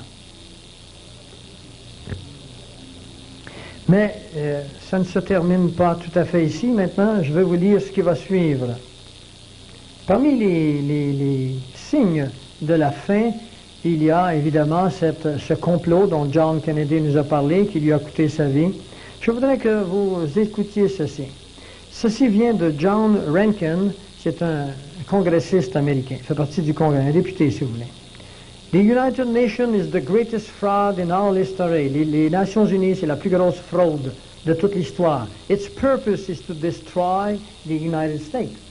Son but, son objectif aux Nations Unies, c'est de détruire les États-Unis d'Amérique. Je voudrais que vous sachiez que les États-Unis d'Amérique, tels que vous l'avez cru, sont détruits actuellement. Complètement détruits. La désindustrialisation, la désinformation politique est à l'œuvre depuis déjà 10 ans. Les grosses industries vont s'en aller dans les pays sous-développés dans le but d'amener les Américains au pied du mur et de réclamer des banques leur nouveau système monétaire. Et la Banque fédérale de réserve américaine n'appartient absolument pas aux États-Unis d'Amérique. La Banque fédérale de réserve appartient aux Illuminati, qui contient 200 hommes avec environ 80 familles puissantes. Eux, ils ont une loi qu'on appelle le protocole numéro 6 qui dit que nous avons le droit de nous assujettir toute forme de propriété, partiellement ou totalement, chez tout individu, à toute la surface de la planète. C'est le sort qui attend l'humanité. Croyez-vous en Jésus-Christ? Croyez-vous en Jésus-Christ? Ce n'est pas votre sort.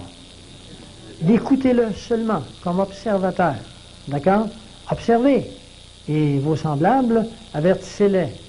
Ils vont vous persécuter. Allez-vous-en pour ne pas vous laisser influencer. Rappelez-vous Jason. Revenez plus tard. Priez en attendant. Maintenant, voici quelque chose d'assez spécial écrit par Peter Hoagland.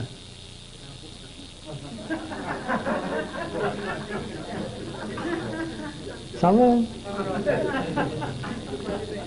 Alors, je veux vraiment que vous écoutiez ceci. Peter Hoagland est un sénateur de l'État du Nebraska. Vos oreilles sont-elles ouvertes?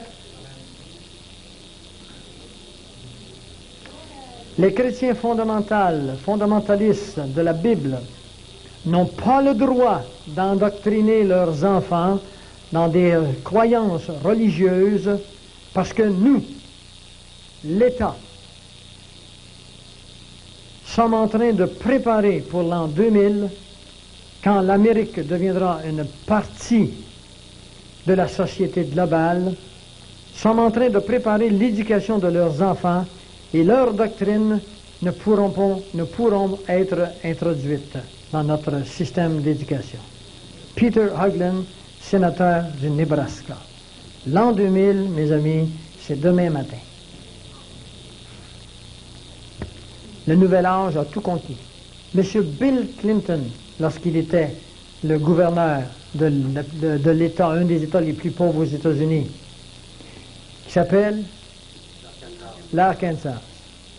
M. Bill Clinton a donné des sous qu'il a pris par des sociétés secrètes et par des enfers. Il y a toutes les passes, il y a toutes les communications possibles. Ils ont fondé une école qui s'est appelée The President's School, l'école du président. Et dans cette école-là, on a choisi que des jeunes qui viennent de partout de l'État du Kansas, de toutes les conditions possibles. Et il y avait une condition pour l'admission. Il fallait que les parents acceptent de se soustraire à toute forme de regard sur l'éducation qu'ils seraient donnée à cette école-là. Et savez-vous ce qu'on a bâti avec ces enfants-là? Hamnar, la société écologiste. On a bâti des enfants avec lesquels, qui croient qu'ils sont des dieux. On a créé des enfants avec lesquels la promiscuité, l'homosexualité, non pas la séduction, mais en tout cas ça me passe. Tout est normal, toutes ces choses-là sont naturelles et normales, et ces enfants-là ont été enlevés de la société pendant 2 ans. Maintenant, c'est grave, c'est terrible, mais c'est rien. Écoutez ce qui suit. C'est que le système d'éducation américaine se propose maintenant de créer ce prototype qu'ils ont essayé à l'échelle nationale. Croyez-vous que le chrétien pourra vivre sur la surface de notre planète prochainement? Vous allez être.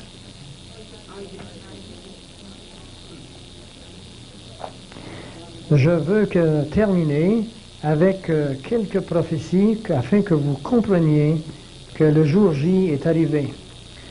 Voici des prophéties de la parole de Dieu dans Isaïe. Sur la terre de mon peuple croissent des épines et des ronces, jusqu'à ce que l'Esprit soit répandu d'en haut sur nous et que le désert se change en verger et que le verger soit considéré comme une forêt. Depuis 1948, la nation juive a réussi à cultiver 200 000 acres et ces chiffres sont bien maintenant dépassés. On y récolte du blé, du maïs, du coton, des betteraves à sucre, des noix. La revue Québec Science citait, en traversant le désert de Judée, on est tout à fait étonné de voir apparaître dans cette terre de désolation un carré de verdure et patati et patata. Prophétie réalisée. L'eau. Et vous, enfants de Sion, soyez dans l'allégresse et réjouissez-vous en l'Éternel votre Dieu, car il vous donnera la pluie en son temps. Il vous enverra la pluie de la première et de l'arrière-saison, comme autrefois. Dans Isaïe 35, verset 6, « Car des eaux jailliront dans le désert. » Isaïe 41, 18, « Je changerai le désert en étang de terre aride et en courant d'eau. » Oh, que vous le croyez ou non, on a trouvé d'immenses lacs souterrains sur le désert du Negev qui couvrent à lui seul 20 000 km² et sur lequel tombe moins de 5 pouces de pluie par année. Et par l'irrigation, ce désert fleurit littéralement. De plus, la pluie en Israël a augmenté de 33% depuis les 20 dernières années. Vous allez avoir une belle prophétie qui se réalise dans votre maison chaque jour. Il est écrit, Israël poussera des fleurs et des rejetons et remplira le monde de ses fruits. Isaïe 27, verset 6. Les exportations annuelles d'Israël excèdent maintenant 7 milliards de dollars, dont une large portion comprend des fruits et des légumes. Qui n'a pas goûté aux oranges Jaffa d'Israël qui sont reconnues dans le monde entier? De plus, Israël exporte des centaines de millions de roses, des chrysanthèmes et des bulbes d'amaryllis. Québec Science citait à ce propos, chaque jour c'est par avion, cargo que les fleurs partent vers le marché du monde. Prophétie réalisée, prophétie qui déterminerait la fin des temps. Réalisée. Que va-t-il arriver à l'Église de Jésus-Christ? Allons-nous vivre dans ce monde de turbulence, ce monde tout à fait athée, ce monde dont la loi est selon le cœur de l'homme? Vous savez ce qui est dit sur le cœur de l'homme? Il est tortueux avant tout. Savez-vous c'est qui l'homme? C'est vous. C'est moi. Nous ne pouvons même pas nous fier à nos cœurs. Nous ne pouvons pas nous faire un Jésus à nous. Nous n'avons que le droit de comprendre ce Jésus qui reviendra prochainement. Combien d'entre vous assistent pour la première fois à une conférence comme celle-ci ce soir? Première fois de tout. Baissez vos mains. Combien d'entre vous, à la lumière de ce qui vient de se dire, sentez qu'il y a quelque chose qui ne va plus maintenant? Combien dans votre vie, là, est-ce qu'il y en a parmi vous ici qui ne connaissaient pas ce que c'est qu'accepter le Seigneur et être né de nouveau? Levez vos mains, ceux qui ne connaissent pas. Ça va. Eh bien, je résume quelque chose que je vous ai dit la dernière fois qui est très important. Il y a 12 pays qui font partie de la CEE actuellement. L'Allemagne a demandé son adhésion. On a cru que l'Allemagne entrerait au mois de septembre. Ça peut aller jusqu'à l'année prochaine. L'Autriche, excusez-moi, l'Autriche. Ce qui fera 13 nations. Dans Daniel 7, au verset 8, il est question qu'une petite corne vient et elle en enleva 3. Pour en enlever 3, pour qu'il en reste 10, il faut qu'il y en ait 13 parce qu'elle en enlève 3. D'accord? Et si vous allez au verset 9 de Daniel 7, au verset 8, il est question de ce qui se passe sur la planète Terre. Tout est politique, vraiment terre à terre. On parle des nations qui sont là. Et au verset 9 de Daniel 7, le Daniel est amené au ciel subitement par l'Esprit Saint et il vit des trônes, mais il n'y avait pas de couronne sur ces trônes. Si vous allez dans Apocalypse 4, Jean eut la même vision, mais cette fois il y a des trônes. Savez-vous ce que ça veut dire? Ça veut dire ceci, voici ce que l'Esprit nous dit. Quand vous verrez apparaître la 13e nation, qui fera partie de la CEE, et qu'il y arrivera un président, c'est Jacques Delors lui-même qui a dit que c'est le monde, les leaders religieux qui vont élire le président de la CEE. Puis-je vous dire quelque chose qui ne vous choquera pas trop? Le pape Jean-Paul II a demandé d'être le président de la CEE.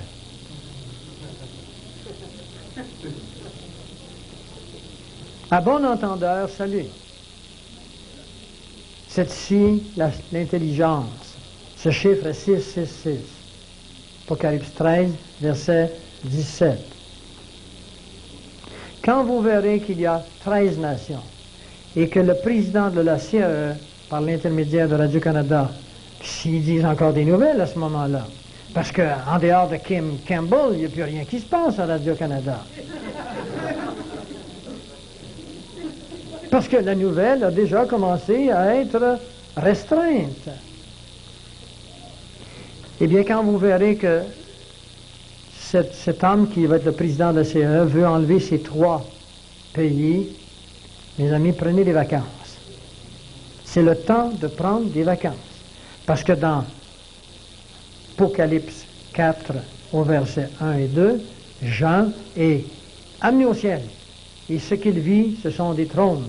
Ce sont les trônes qui sont remplis, qui étaient vides dans Daniel 7 au verset 9. C'est exactement la même situation. Et qu'est-ce qu'il vit? Des trônes et des couronnes. Et les couronnes sont pour les personnages, les sauvés de l'Église de Jésus-Christ. Alors l'Église est partie. Immédiatement après que vous verrez 13 nations, vous verrez que l'Antéchrist va en enlever 3, l'enlèvement est suivant. Et ça peut se faire d'ici quelques mois. Je ne le sais pas. Je ne veux pas être un prophète pour vous dire c'est tel jour, telle heure. même si j'ai des idées sur ça, relativement conçues d'après l'Ancien Testament. Je ne veux pas vous les partager. C'est un concept personnel. Mais ce que je veux vous dire, est-ce que vous voyez clair? Est-ce que ce que je vous compte, vous ne le voyez pas à Radio-Canada? Est-ce que ce que je vous dis sur le sida, vous ne le voyez pas? Il n'y a personne qui a le sida aujourd'hui. Vous savez ce qu'il y a de plus épouvantable sur le sida? C'est que le sida est protégé par les politiciens. C'est ça qui est le plus épouvantable. Et c'est à cause de ça qu'on ne trouvera pas de solution au sida. Il est protégé parce qu'il y a trop de politiciens sidatiques. Que va-t-il arriver à l'Église? Eh bien, vous allez prendre la parole de Dieu, c'est très facile, et vous allez aller dans Luc, et vous allez lire le verset 8 du chapitre 18. Et il est marqué ceci: « Je vous le dis, il fera promptement justice. Quand le Fils de l'homme viendra, trouvera-t-il la foi sur la terre? » La foi dont il est question ici, c'est la foi qui appartient au peuple de Dieu. Il n'est pas question de la foi aux nations. Les nations n'ont pas la foi. C'est certain qu'on ne peut pas trouver la foi chez les nations. Il s'agit du peuple de Dieu. Peuple de Dieu, avez-vous foi à la parole de Dieu? Avez-vous foi à Jésus-Christ? Êtes-vous assez intellectuellement capable de voir ce qui se passe dans le monde pour l'associer à la parole de Dieu et y croire? Êtes-vous capable, comme vous êtes supposé de l'être, de savoir si deux barres sont égales ou si deux barres égales, il y en a une plus haute que l'autre? Êtes-vous comme Jason ou êtes-vous comme tel que le Seigneur vous veut? La réponse est dans vos cœurs. Si vous croyez vraiment que les deux barres sont égales, vous n'êtes pas comme Jason. Vous n'êtes pas complice. Et demain, vous parlerez du retour du Seigneur. Maranatha. Très peu de gens sont marathaniens.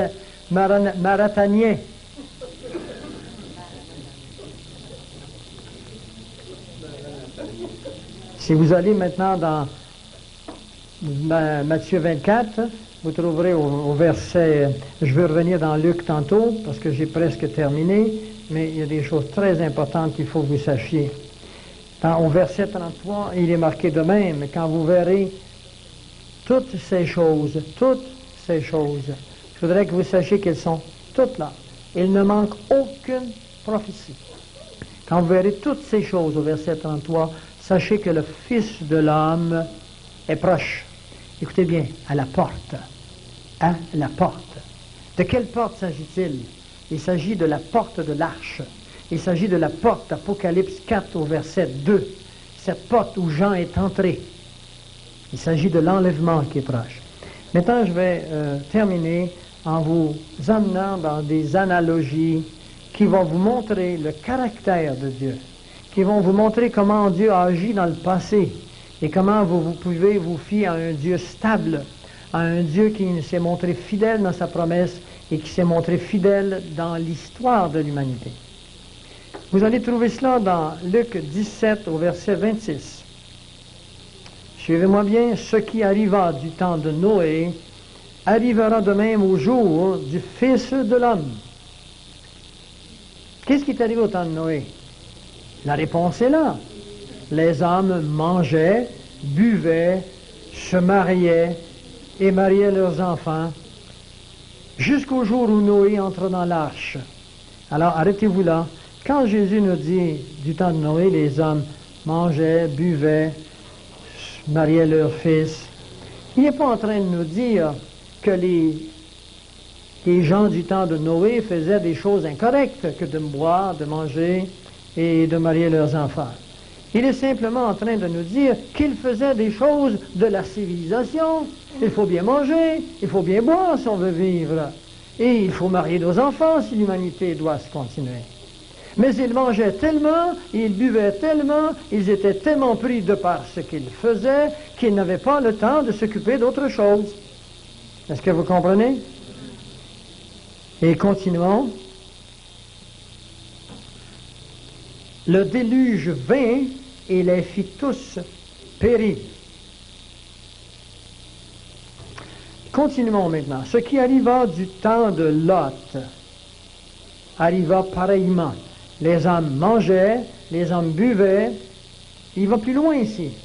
Ils achetaient, ils vendaient, ils plantaient, ils bâtissaient. Mais le jour où Lot sortit de Sodome, une pluie de feu et de souffle tomba du ciel, et les fit tous périr. Le Seigneur nous dit ceci de très important dans Luc 21, 34. Prenez garde à vous-même de crainte que vos cœurs ne s'apesantissent par les excès du manger et du boire, par les soucis de la vie, et que ce jour ne vienne sur vous à l'improviste. Est-ce que vous comprenez la cohérence de la parole maintenant? Il lui parle du boire et du manger, puis il nous dit, vous, à la fin des temps, prenez garde du boire et du manger, de l'abondance dans laquelle nous vivons. Prenez garde que vos cœurs ne s'apesantissent. Qu'est-ce que c'est qu'un cœur pesant? C'est un cœur qui est attiré vers le centre de la terre. Qu'est-ce qu'il y a au centre de la terre? La terre. Le Seigneur veut nous emmener un peu plus haut. Est-ce que vous comprenez? Un peu plus haut. Le nez vers la terre. Il veut qu'on regarde un peu plus haut. Parce que bientôt, vous allez vivre Apocalypse 4, 1. À cause de ceci, mes amis, dans Apocalypse 3, au verset 20, il nous est dit quelque chose de très important pour vous. Je vais vous le retenir. Parce que tu as gardé la parole de persévérance en moi. 3.10. Parce que tu as gardé la parole de persévérance en moi, je te garderai aussi à l'heure de la tentation qui va venir sur le monde entier pour pour éprouver les habitants de la terre. Il nous promet qu'il nous gardera. Keep us from, nous empêcher de vivre l'heure de ténèbres qui revient sur cette planète. Qu'est-ce qu'il a fait avec Lot avant que le feu s'aille sur Sodome et Gomorrhe? Il a sorti Lot. Qu'est-ce qu'il a fait avec Noé avant que la pluie vienne tuer l'humanité? Il l'a sorti dans l'arche. Qu'est-ce qu'il va faire avec son Église avant que sa colère vienne sur cette planète? Il va nous enlever, il va nous sortir dans l'arche. D'accord? 1 Thessaloniciens 4, 17. Pourquoi est-ce qu'il va le faire? Parce que Romains 8, 1 vous dit ceci, il n'y a aucune condamnation pour celui qui est en Jésus-Christ. Vos cœurs sont-ils lourds? Vos cœurs devraient être légers, vos cœurs devraient glorifier le Seigneur, parce que ce qui nous attend, c'est beaucoup mieux que Noé, mes amis. Noé a été 40 jours, il n'y a plus 40 jours, mais il était 1 an à se promener sur les vagues avec des animaux, il devait faire le train chaque jour. Ça ne devait pas sentir bon en dedans, je vais vous le dire, moi. Lot, il est sorti de Sodome et Gomorrhe. Sa femme est retournée. Elle a été changée en statue de sel. C'est vous ce que ça veut dire qu'elle a été changée en statue de sel? Elle est retournée avec ses amis. Et le feu a tombé, puis elle a été calcifiée. C'est ça, quelqu'un qui passe au feu, il est calcifié. C'est ça que ça veut dire. Elle n'a pas fait juste ça. Elle est retournée avec ses amis. Et là, tu as dû s'en aller avec ses filles seules, recommencer la vie avec ses souvenirs. Ça n'a pas été facile. Vous comprenez? Il vivait dans une époque qu'on appelait la loi. Il vivait sur le temps de la promesse, la loi n'était pas là, mais déjà la loi s'accomplissait. Vous et moi vivons dans le temps de la grâce. Et par la foi, nous serons enlevés, transformés, glorifiés. Et nous n'aurons pas à vivre avec les souvenirs attristants, pesants de ce que nous aurons laissé, de la vie que nous aurons vécue, parce que nous sommes entièrement avec le Seigneur et toute larme sera séchée. Alors voilà l'avenir du croyant. Vous avez un choix, si vous êtes ici pour la première fois. Si c'est la première fois que vous venez dans une assemblée évangélique, levez la main. Première fois que vous venez. Première fois, madame, vous venez ici? C'est pas la première fois? Vous êtes déjà venu? Bon. Madame, c'est la première fois? Pas la première fois. Vous avez déjà accepté Christ comme sauveur personnel? Y a-t-il quelqu'un dans cette assemblée qui ne connaît pas ce que c'est que la nouvelle naissance? Levez la main. On ne veut pas laisser personne à côté du bateau. Levez la main si vous n'êtes pas, si vous n'avez jamais assisté à une assemblée évangélique, à un discours évangélique, à une conférence selon la parole de Dieu, et que vous ne savez pas exactement de quoi nous parlons. Alors, il semble que tout le monde ici a accepté le Seigneur. S'il y en a parmi vous qui ont des amis ou quelque chose que vous n'êtes pas certain, levez la main pour eux, je vais donner une explication. Ça va? Michel, je te remets les armes et j'espère que vous comprendrez jusqu'à quel point la parole est fidèle et à quel moment de l'histoire vous êtes rendu et que ce soir vous en allez chez vous, non pas avec un cœur lourd, mais avec la satisfaction de savoir que bientôt on prend un bateau qui ne s'en va pas sur les eaux de la planète, mais qui s'en va en haut sur une autre planète. Amen.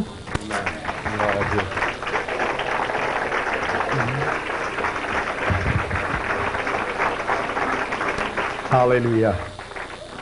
Merci beaucoup, Pierre. Vous savez, on dit toujours que nous ne sommes pas des hommes d'affaires chrétiens, que nous sommes des chrétiens déguisés en hommes d'affaires pour apporter une nouvelle. Ce que vous venez d'entendre ce soir cause un défi maintenant dans votre cœur. Vous ne pouvez plus être tiède, vous ne pouvez plus rester nonchalant, puis je ne dis pas que vous l'étiez. Mais je veux dire, ça nous interpelle, ça nous amène à prendre une position. Moi, laissez-moi vous dire quelque chose. Malgré tous les enseignements, j'ai encore des projets d'avenir. Je planifie encore des années en avant. Mais je vis aujourd'hui comme si c'était le jour que Jésus-Christ revenait. Ça ne m'empêche pas d'avoir encore des projets avec mes enfants. Mais je sais une chose. Les événements nous indiquent que son retour est proche, à la porte. Et ça m'a assez motivé pour dire, j'abandonne toutes mes carrières et professions pour me consacrer à l'annonce de l'Évangile. Et des réunions comme ce soir, ou des cours de vente, ou des séminaires sur le combat spirituel n'ont qu'un but, d'amener l'Évangile du Seigneur Jésus-Christ à ceux qui ne le connaissent pas, et d'équiper le peuple de Dieu pour nous rendre efficaces dans notre mission d'ambassadeurs de Christ. Nous avons été réconciliés à Dieu par Jésus-Christ, et nous faisons donc maintenant les fonctions d'ambassadeurs, et Dieu réconcilie à lui, au travers nous, ceux qui ne le connaissent pas. Alors, il n'y a personne ici qui n'en a pas de ministère. Nous avons tous le ministère de réconciliation. Rock, on a combien de cassettes d'enregistrement pour ce soir? 2. OK, donc la conférence de ce soir est disponible. Je demanderai à Michel puis à France de se placer à la table à l'extérieur. OK? Ceux qui désirent les cassettes de la conférence, vous laissez vos noms, adresses. Je vais vous demander, c'est 10 $ pour les 2 cassettes, puis 2 $ de transport. On va vous les faire parvenir en dedans de 2 semaines. La cassette vidéo, une cassette, c'est 25 $. La conférence du 9 octobre, nous allons maintenant vous distribuer un formulaire d'inscription pour les personnes désireuses d'avoir de l'information concernant cette journée complète avec le docteur Pierre Gilbert au Brasierville de Sainte-Madeleine. Je pourrais avoir 4 volontaires, s'il vous plaît. On va distribuer. Veux-tu nous partager une pile avec quelqu'un qui va faire la section gauche-arrière, que section droite en avant, droite en arrière? Prenez un formulaire. Vous n'êtes pas obligé de le remplir ce soir. Par contre, si vous voulez le remplir ce soir, vous pouvez le laisser à mon épouse France et à Michel Marcoux, qui vont être à la sortie à l'arrière. Je peux-tu avoir votre attention juste 2 minutes, ça achève? OK? Le nombre de places, pour l'instant, on envisage une possibilité de 200 personnes, là, qu'on prend des arrangements pour. C'est 20 $ par personne pour la conférence de toute la journée. Ça comprend le dîner. Il est payé dans le 20 $. Ça comprend les pauses café du matin et de l'après-midi. Donc, comme vous voyez, c'est uniquement dans le but de couvrir les frais. Et une offrande libre sera perçue pour le conférencier, pour le ministère, pour le 9 octobre. Aussi, les cassettes du chanteur Rock Arsenault et du groupe d'Abitibi sont disponibles aussi à la fin, ainsi que les cassettes de vente sur le combat spirituel, etc., etc. Amen. Avant de terminer, est-ce qu'il y aurait 3 questions? On est bon pour 3 questions. Est-ce qu'il y a des personnes, vous auriez une question, là, vraiment? Oui, Michel.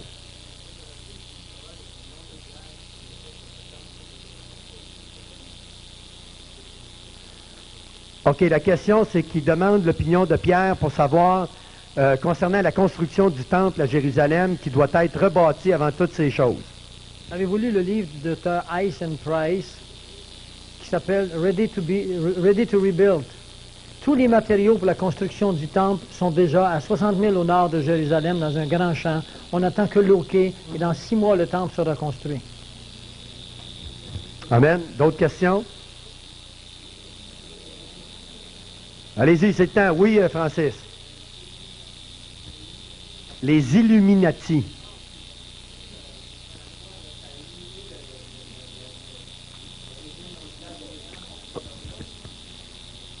Les Illuminati ont été fondés par Adams Weishaupt en 1774. Et puis le but des Illuminati, c'est une société secrète qui allait devenir conquérante, qui allait mener le monde entier économiquement, religieusement et politiquement. Ils ont manqué leur coup à plusieurs reprises parce qu'ils n'avaient pas la technologie, ils n'avaient pas les armes clés pour le faire. C'est déjà là depuis la Constitution américaine. D'ailleurs, Benjamin Franklin a été à un moment donné un Illuminati. Il y a deux personnages que vous connaissez bien qui ont retardé l'avancement américain, qui s'appellent Thomas Paine et Thomas Jefferson. Ils étaient tous les deux des Illuminati. Ils ont voulu faire éliminer l'aspect chrétien, l'aspect Dieu de la Constitution américaine. Et je en ai parlé la dernière fois, par une grâce de Dieu. Le jour où ça a passé, ils étaient tous les deux en Angleterre. Le but des Illuminati, c'est ce que vous voyez arriver maintenant, un seul gouvernement, un seul homme, une seule religion, une seule monnaie. Une autre question. Oui, Manon? Excusez, juste après. Manon?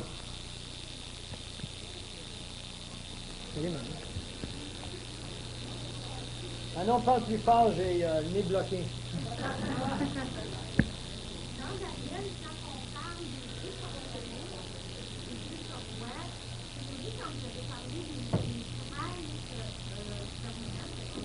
« 13 nations d'Europe, il y en a 12 actuellement.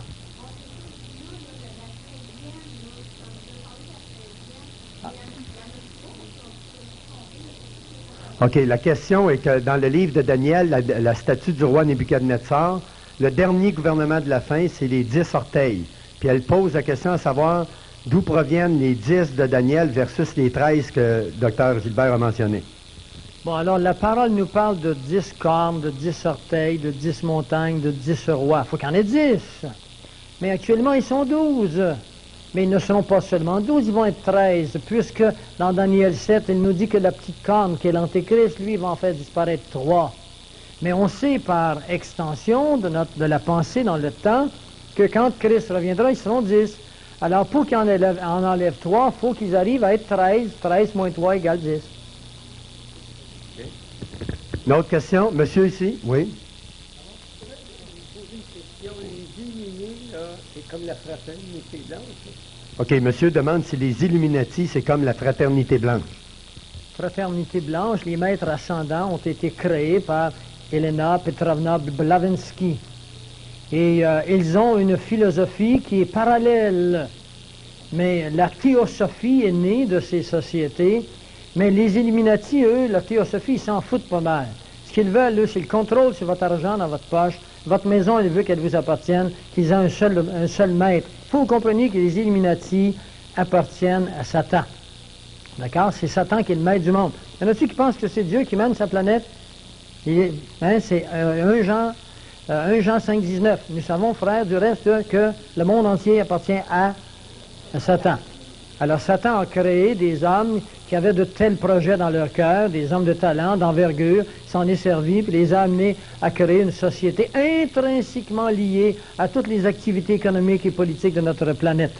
Mais, il sait également qu'en menant les hommes par des philosophies qui correspondraient un peu à l'instinct naturel de l'homme de se proclamer un Dieu, il pourrait facilement les unir dans une même communauté. Alors, il a créé, avec ces personnages que je vous ai parlé tantôt, et David Spengler, Madame, comment est-ce qu'elle s'appelle aux États-Unis, là, ma mémoire fait défaut subitement, c'est une actrice, Shirley MacLaine. Ils ont créé, puis le nouvel âge est enseigné partout maintenant. Ce sont des extensions de la fraternité blanche. Et leur but, c'est la suprématie de l'homme. Quand vous voyez, par exemple, à Rome, au Vatican, quand vous voyez à Londres, quand vous voyez à Washington, ce bélier de ciment, L'obélix. l'obélix, est-ce que vous savez ce que c'est? Qu'est-ce que c'est? C'est pas grave, ça. Oui, ça va. Bon. Oui, d'accord. C'est le symbole du phallus de l'homme. C'est la suprématie de l'homme sur notre planète et non pas de Dieu. Oui, ça vient. Mais l'Égypte vient de la Perse avec Astarté, Isis, Astarté. Est-ce qu'il y en a, Pierre vient de mentionner que le monde est sous la domination de Satan, qui veut contrôler. Savez-vous, voulez-vous savoir comment Satan opère pour s'infiltrer dans toutes ces organisations-là? Il reste de la place pour le 27, 28, 29 à août au combat spirituel. D'autres questions? Sérieux, oui, Michel?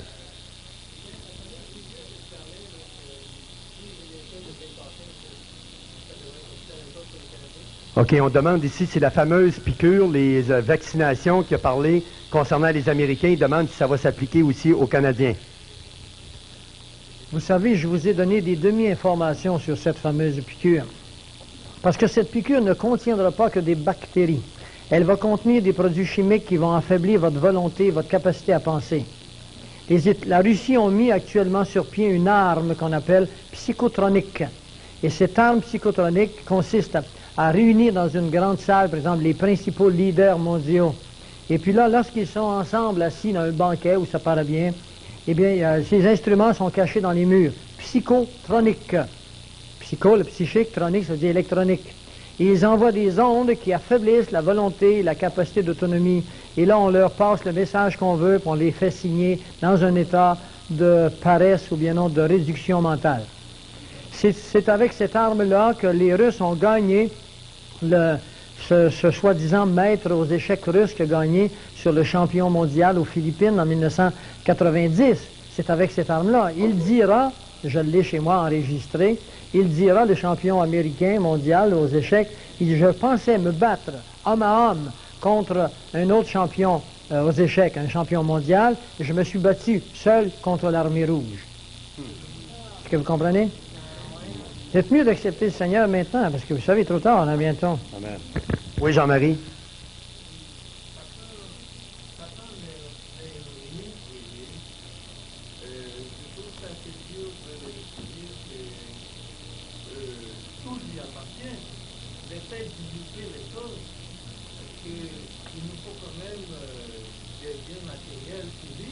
Ah oui, bien sûr, ils sont à vous, les biens matériels, mais lui veut nous les enlever. Dieu nous les a donnés, Christ nous les a donnés. Mais ils ne vous les enlèveront pas avant l'enlèvement, vous savez. Vous avez accepté Jésus? Vous êtes chrétien? Vous allez garder vos biens jusqu'à l'enlèvement. C'est après l'enlèvement. C'est pour ça qu'il faut avertir votre voisin. Après l'enlèvement. Vous regarderez ça dans 1 Thessaloniciens au chapitre 5. Il lui fut donné de faire la guerre aux saints et de les vaincre.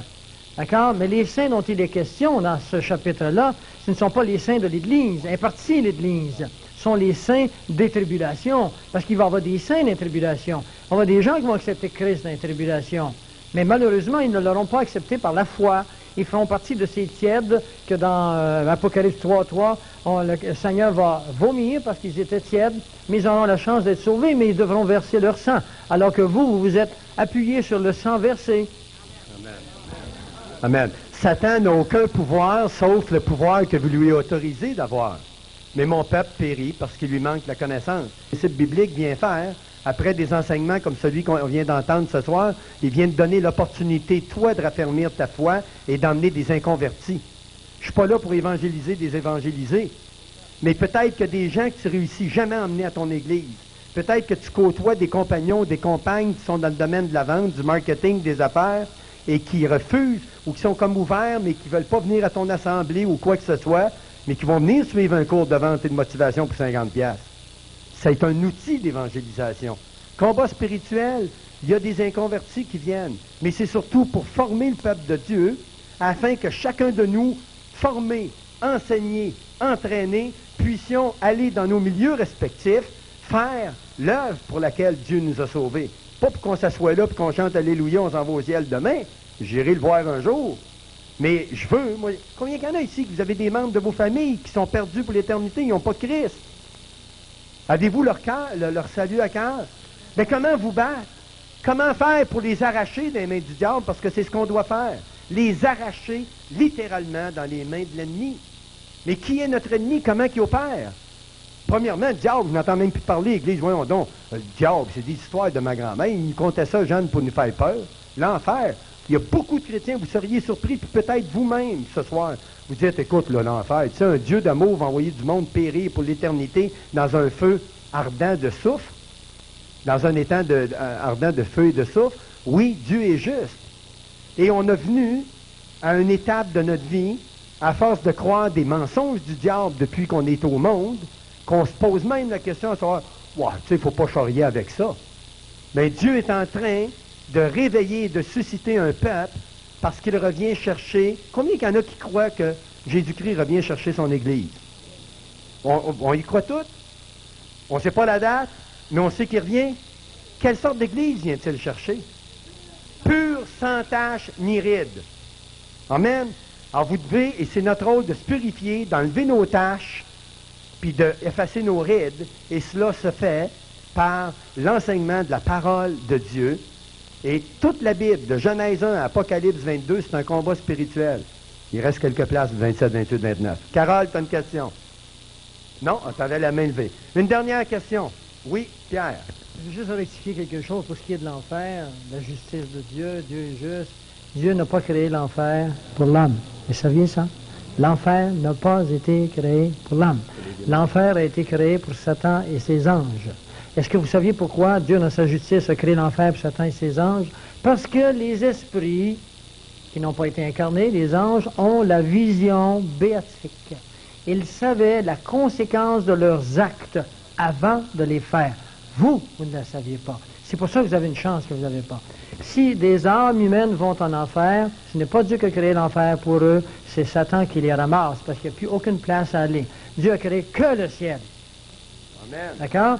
Et si vous n'avez pas pris le seul chemin, en cours de route, Satan vous ramasse et vous amène avec lui de chez lui. Gloire à Dieu. Voulez-vous pas y aller? 27, 28, 29 à août. Dernière question. Une autre question. Toutes les réponses, 9 octobre, toutes les réponses ont été oui, madame. C'est toujours payé d'avance, à moins de prendre d'arrangement avec nous, OK? Puis on est très ouvert. C'est pas votre argent qu'on veut, c'est votre prière. Oui, Jean-Marie, une dernière question?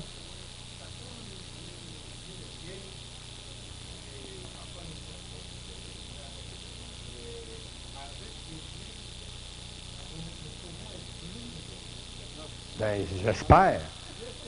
Il dit que Satan nous tend souvent des pièges et parfois nous tombons dans ces pièges, mais avec Jésus, nous sommes plus intelligents que l'ennemi, absolument. Mais quand Osée a dit, inspiré du Saint-Esprit, mon peuple périt parce qu'il manque la connaissance. La connaissance de Jésus, la connaissance de sa parole. Combien il y en a ici, juste pour le fun, OK? Je ne veux pas partir un débat. Mais combien il y en a ici que dans vos enseignements, depuis que vous êtes chrétien, pour vous, vous avez été enseigné qu'il est impossible qu'un chrétien puisse avoir un démon. Soyez honnête, levez vos mains. Vous avez été enseigné qu'il est impossible qu'un chrétien puisse avoir des démons. Okay, il y a plusieurs mains qui se lèvent. Moi, j'ai une réponse à vous donner là-dessus. 27, 28, 29 août. Ben oui, je ne veux pas partir un débat à soir. Si tu ne comprends pas des prémices, hein? Mais 27, 28, 29. Amen. J'aimerais qu'on puisse se recueillir, qu'on puisse rendre grâce au Seigneur avant de quitter. Le remercier pour cette soirée-là. Puis c'est une prière qui est dans mon cœur, que je vais faire, qui est courte, mais qui, j'espère, va faire réma dans votre cœur. C'est-à-dire que, par l'Esprit de Dieu qui est ici présent, va la graver dans votre cœur.